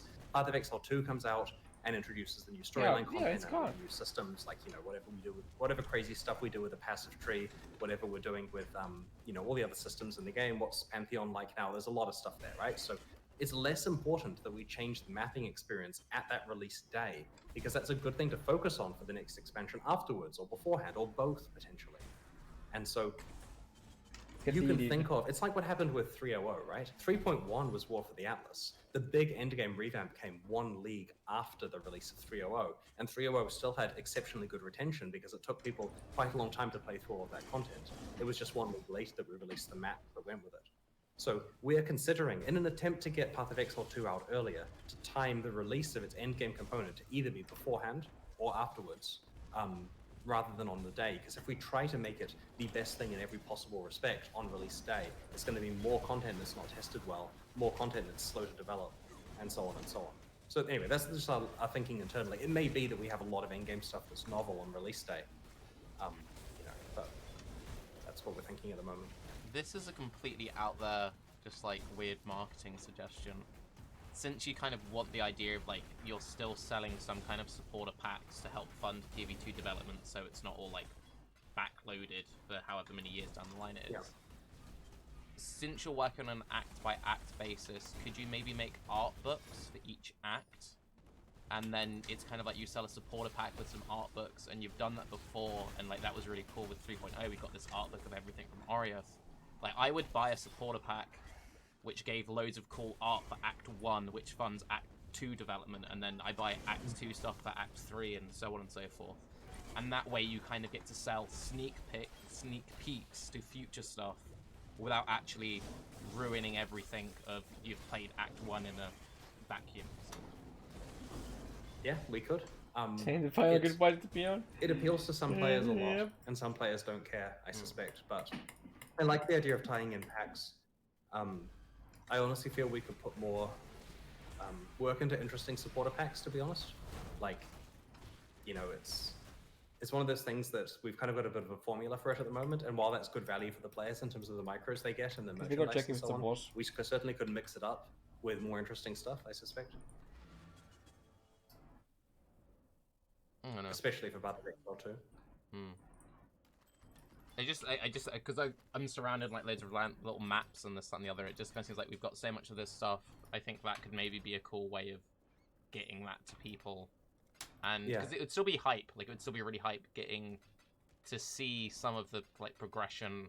Because I feel like that's also one of the kind of issues that we have often is it can feel like if you're on Reddit or you're a YouTuber or you're anyone that you're shouting into a well and you're like, just give me the info. And we get the info after the fact. It's kind of like the whole stash tab thing. We heard about stash tab alignments after the fact.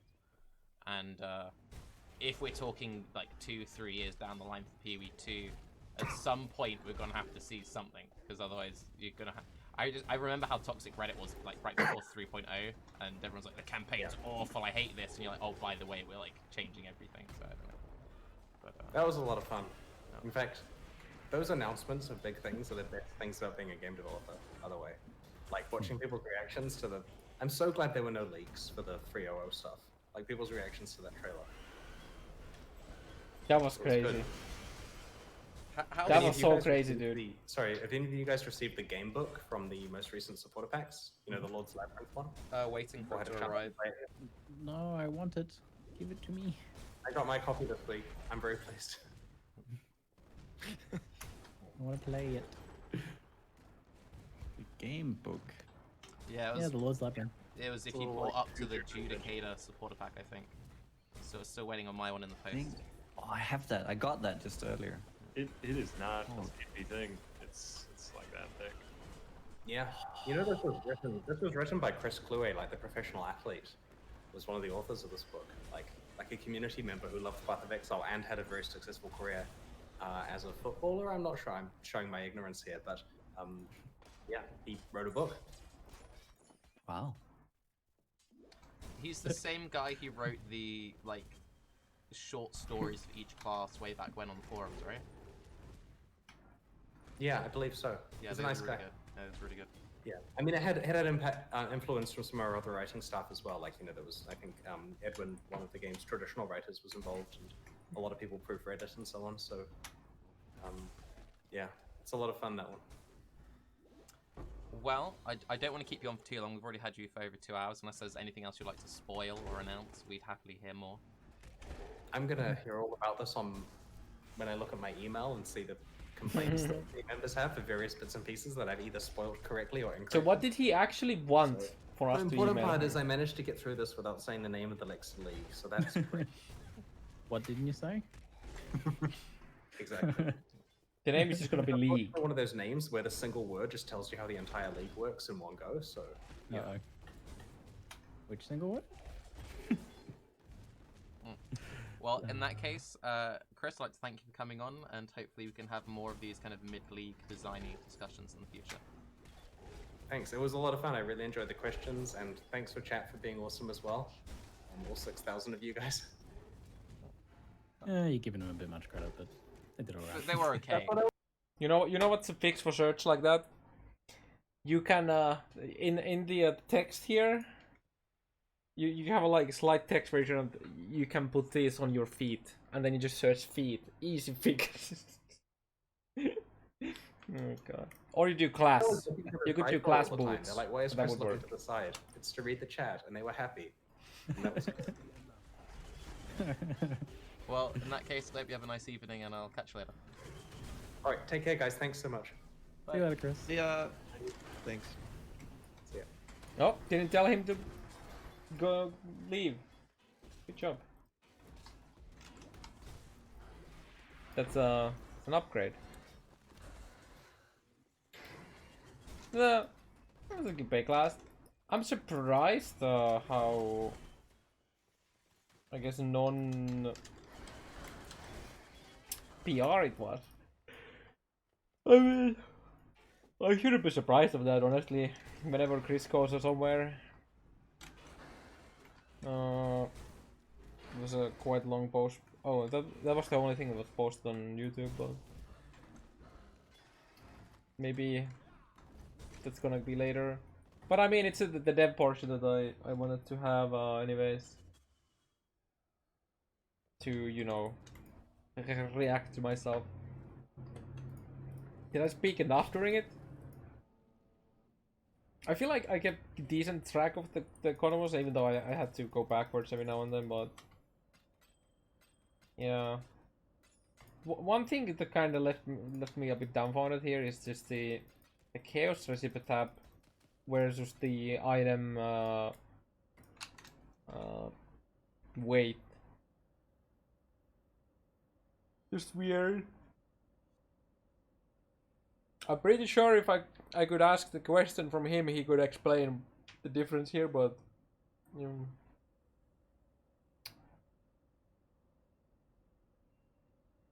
Yeah, exactly. It seemed super contradicting. You say you wanna have wanna have like wisdoms, you wanna have all the items for their weight, and at the same time you are, I mean, I don't know if he was willing, like if he was actually speaking for it, or rather just as an asking it from the community to see what they think, but I guess him just asking about it already means that he is kinda ready to do it if the community is fine with it. Sorry about that. So it's just so weird that you'd be willing to make the stash tab do the recipe for you.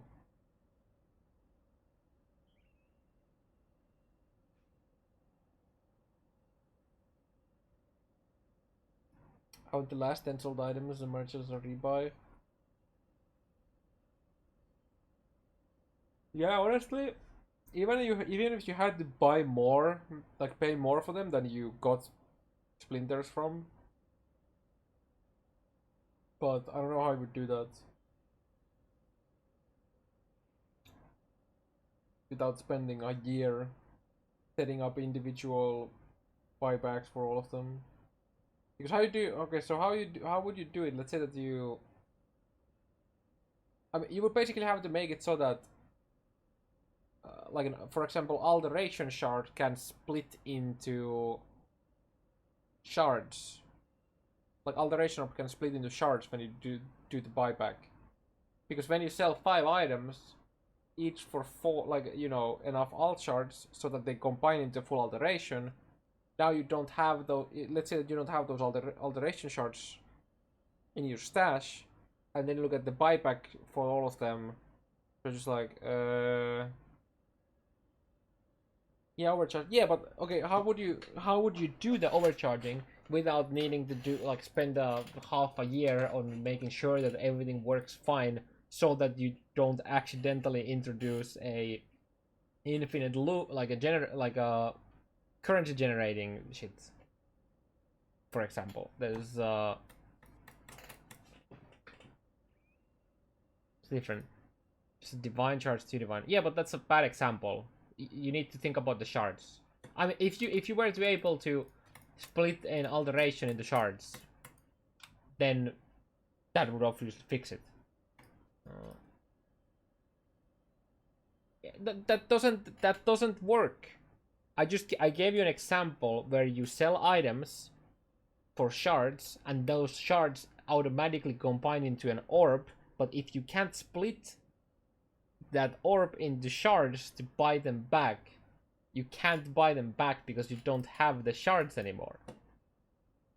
Let's say you have, like, you sell 5 items, each for 4 shards, and you get a full orb back. You can't do it. That's just like a very annoying issue with that system.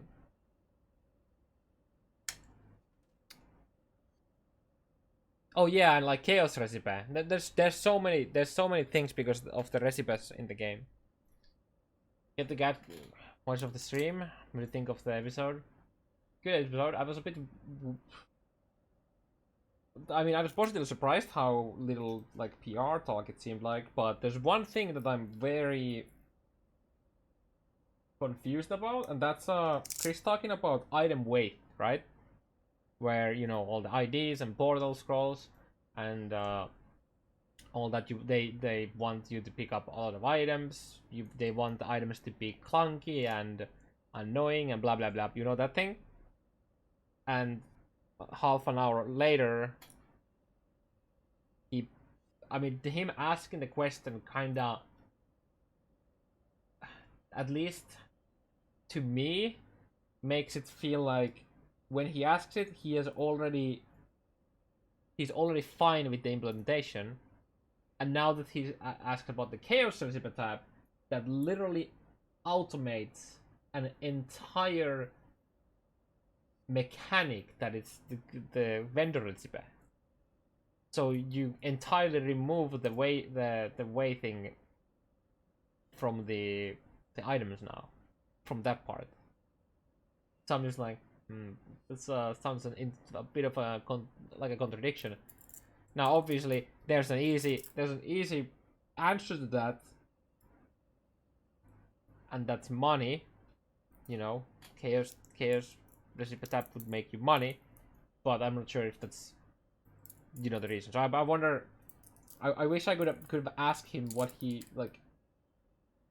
Doesn't that contradict the previous statement, or like the I guess the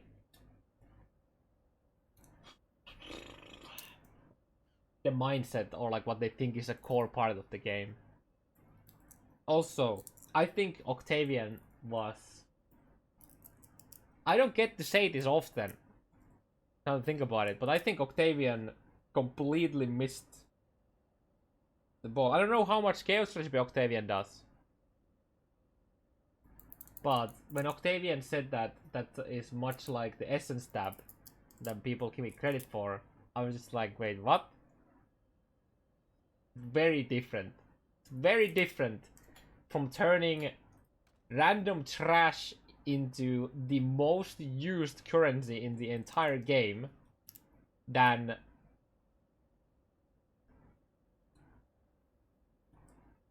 upgrading essences, which is already incredibly easy to do.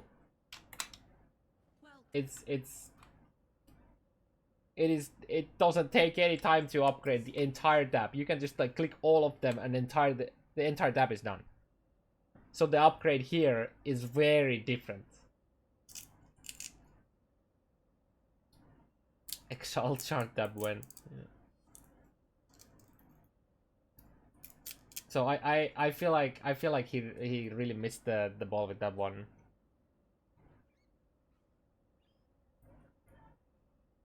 That makes me wonder, like, how much chaos does he do? So does he have a lot of experience from it, or what's the? Because I mean, obviously he just taught it with, you know, you do a recipe. In the simplest form, it is the same thing. You just do the recipe. You do the stash tab automates a recipe that you would normally have to do by yourself, and the recipe for essences is selling the essences. So, would you, if we go that way, shouldn't we have a, do we have an oil? Wait, do we even have an oil tab? I don't even remember. You want the chaos or recipe stash tabs? I'm not sure if you were listening to me at all, or if you just jumped in right now, but I think I would use it if we had it, but I don't think the only way they can add it is by adding option to every single tab that you can store normal rare items to have an option to turn it into a chaos recipe tab. If you have to pay for it, that's bad, very bad, and I think they shouldn't do it.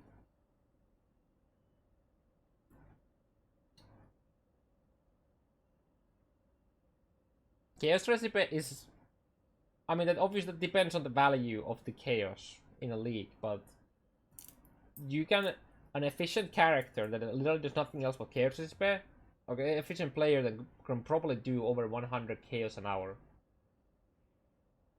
by being efficient at it and doing it in a proper map with a proper build. I was doing over 50 chaos an hour in the China event with a shitty summoner with no MF, without a proper Atlas setup, without a proper map to do it in. Now obviously we had Delirium, so having the Delirium leak mechanic helped a lot, but then again, if you choose your maps properly, you're gonna also have Delirium very often in, like, now. So I'm pretty sure you can do like 100 chaos an hour by being super efficient on the right map. Fresh meat. They was missing my room, nobody told me. Hey, so thanks for the 4 months. But yeah, I think it was a, if nothing else, it was very interesting episode to hear Chris's thoughts about the stuff. I mean, a lot of things we already knew about, but yeah. You had a hour-long post discussion. Probably will, but yeah. Thanks for the content, dude. Nobody's gonna watch it, but I think I'll put it in there. I did give some thoughts on a lot of the topics mid-way. That's why it's like 3.5 hours on your 2-hour Baeclast. Dude, the issue with the sound was that apparently there was a Windows update, and because of that update, actually show you. Let me show you what we had to do with this. Sound device. No, not no. No. Where are you? Sound control panel. There we go. So this is what we needed to do in order to fix it. So in here, we had to go to properties and then enable the Sonic, the Windows Sonic thing. This fixed it. I don't remember ever seeing this before, but apparently there's been a Windows update at some point that introduced this. So if you did, when I didn't have this on, my OBS didn't get any of the sounds that my mic got, or not mic, the headset.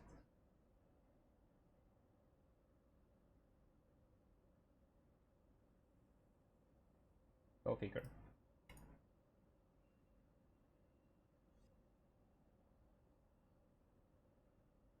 Yeah, you did.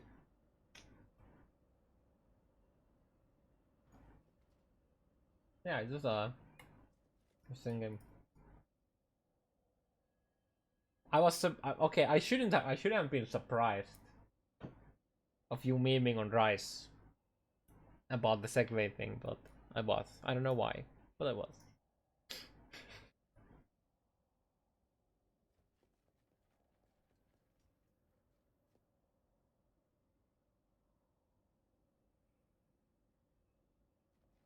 Yeah, you have to remember one thing, Tarky, is those are different people saying the things.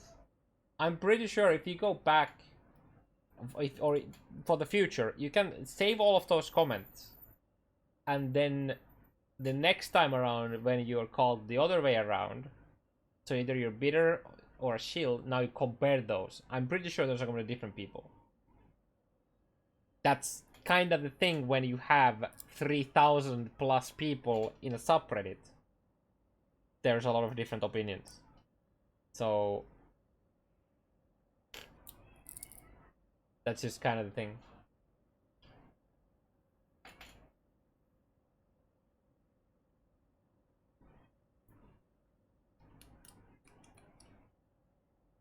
Obviously, there are also people who just like to shit on you regardless, right?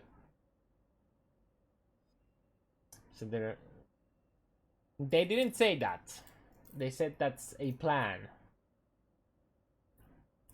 Also, just because there's no beyond doesn't mean that there is no beyond, like literal beyond 2.0 mechanic.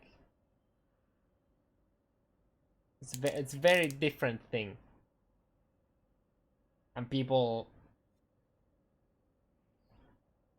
get up and raise the pitchforks way too easy.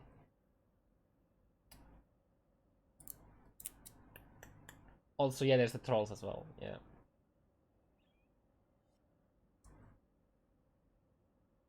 I found it so weird. There's this one the pre-Baeclast thread.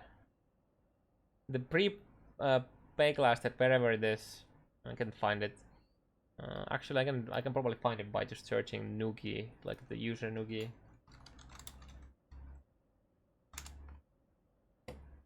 That like what the that shit was. So if we go here,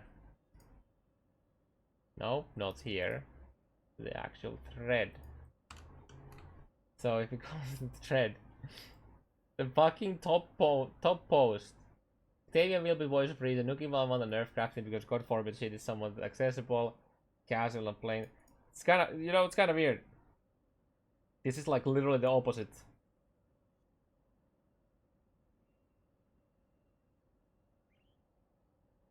Raj will talk about leveling experience. Well, he actually didn't get to talk basically at all. Tarky breaks everything Jesus says and go on a ramble about. I mean, you can't talk enough about Trickster. That would probably be me. How is this top, dude?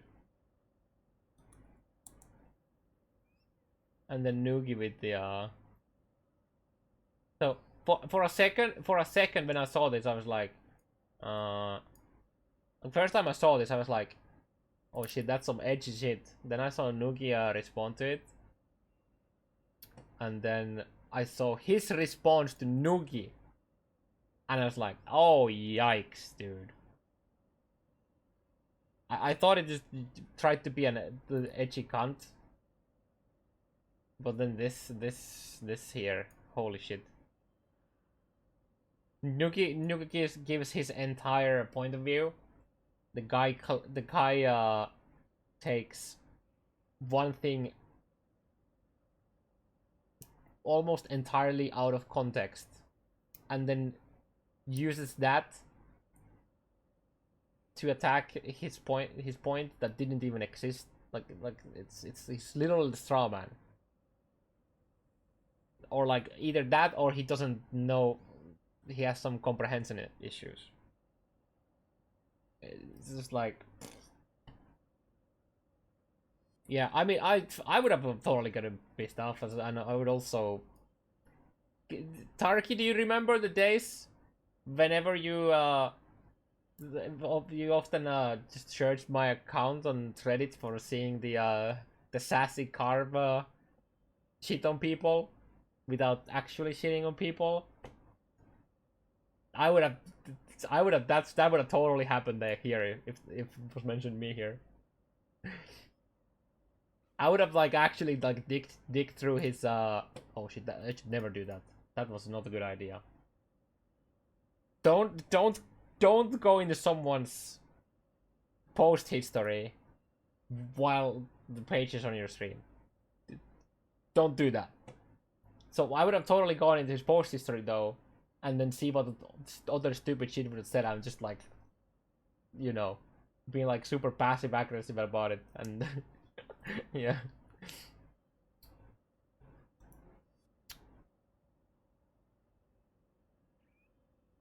Time to dig through my old post history. Oh no.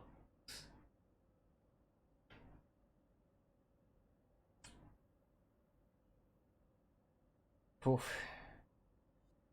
Yeah, like this one here, it's just omega yikes.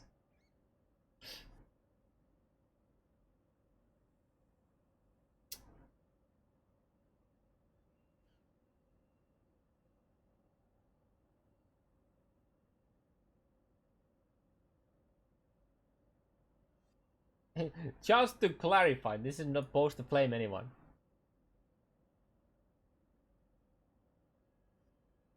I think you guys are absolutely wrong and fucking dumb. But I'm just here. I'm not here to blame you. I'm just.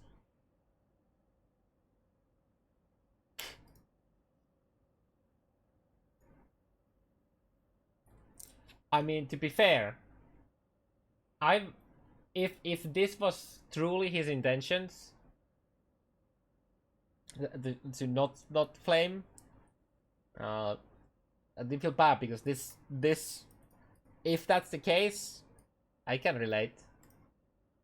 Do you remember the one race thing?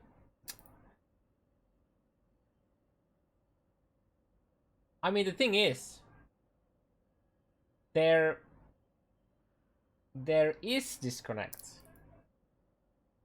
There kind of has to. It's two entirely different worlds.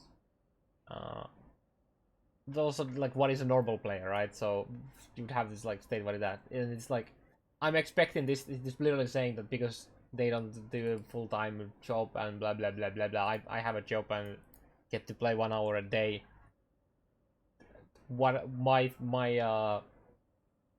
opinions are of the game are more correct, even though it's probably, while you can validate their opinion, it also means that the people who play more usually know more about the game, so they can give better insight in the stuff as well. So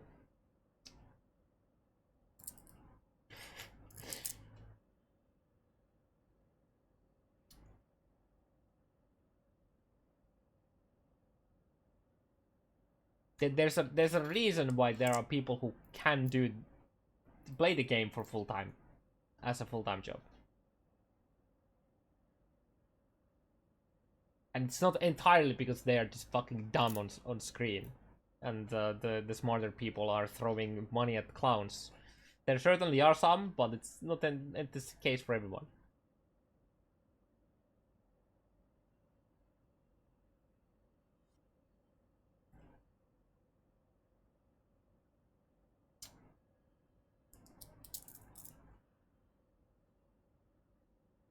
$16 a day, dude. I have, if we exclude the first 2 days when I had, but actually the first day was like literally first stream was like 6 or 7 hours. Then I slept an entire like 6 or 7 or 8 hours, and then I went for crazy 30 hours or something like that for the race. But past that, right now I'm 4.5 hours in, which of I probably have 3 hours actual game time today.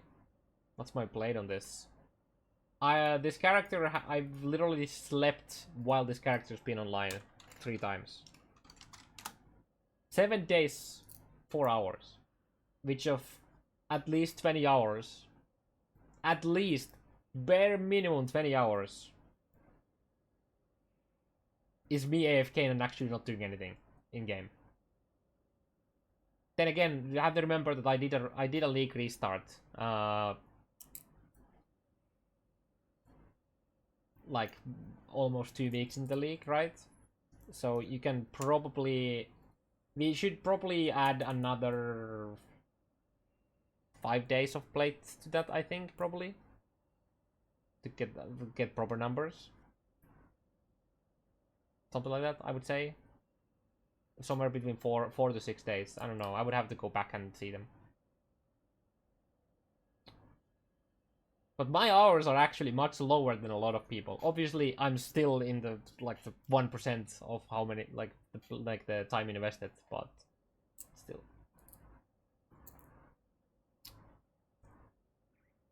But a lot of people just have the game on, right, for trades and whatnot. Missed military action. It's fine. It's gonna be on YouTube if you're gonna check it. It's only gonna be like 3.5 hours. But yeah. Bug. No caster, we cannot roll attack. Oh, this is like fucking 20 minutes ago. Sorry, missed it, dude. No, that's not a bug. So, which, you got,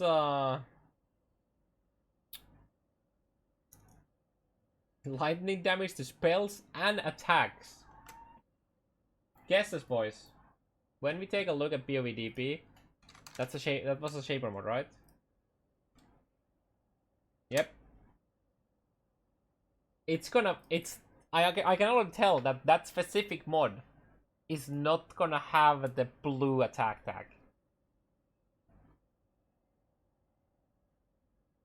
I'm pretty sure. Shaper. Oh, look at that. No blue attack tag or blue cast attack. So what this means, sir, is the blue caster here is for metacrafting.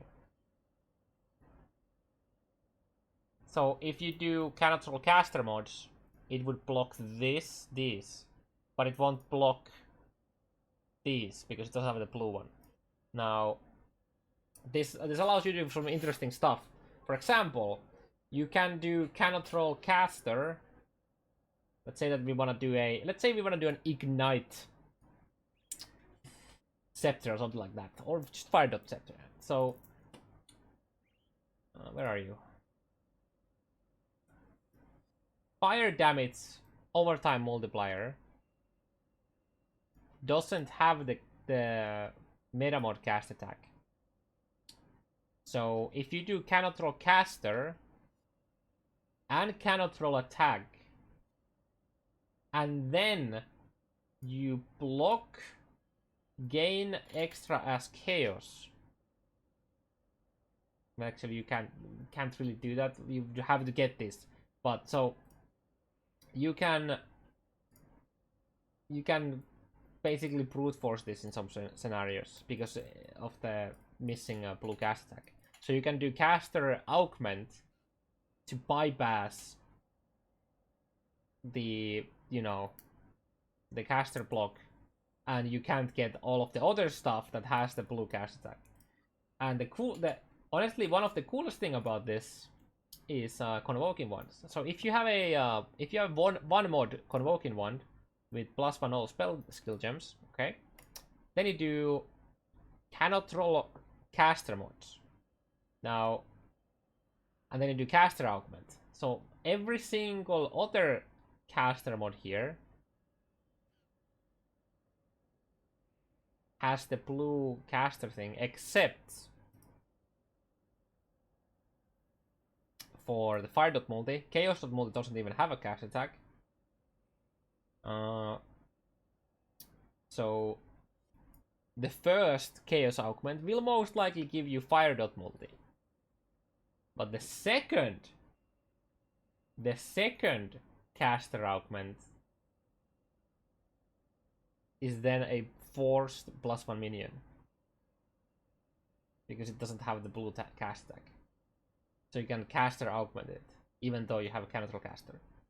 So it blocks every other caster mod except +1 minion and fire damage over time multiplier. So because of the waitings, you're much more likely to hit the fire damage over time multiplier on the first one. But you have to have 2 open prefixes.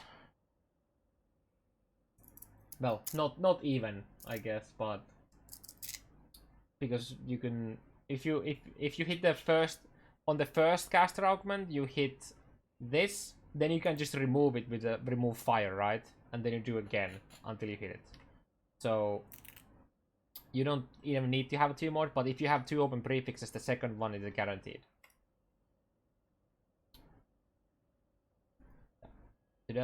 Yeah, it's a lot of people don't know. Even Gucci just said that he didn't know about that. I don't know when you learned about it, but yeah. It's I found it the hard way long time ago on this league, yeah. I found it about I don't remember exactly what I did.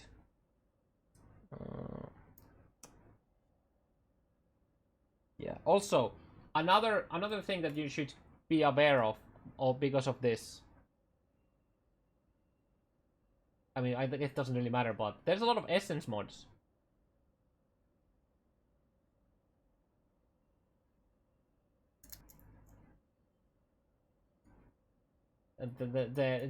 Basically all the defending mods are missing the meta mod craft, but it doesn't really matter.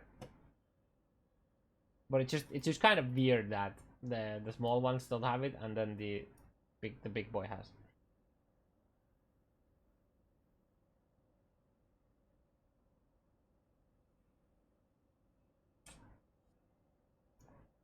Well, yeah.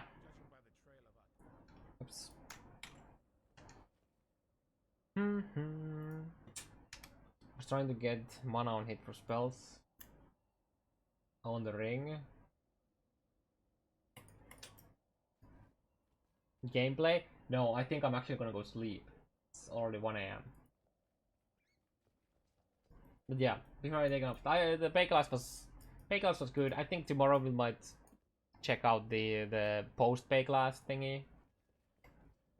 That doesn't probably go to YouTube because it's not with the Chris, but yeah. Hope you enjoyed my little insights.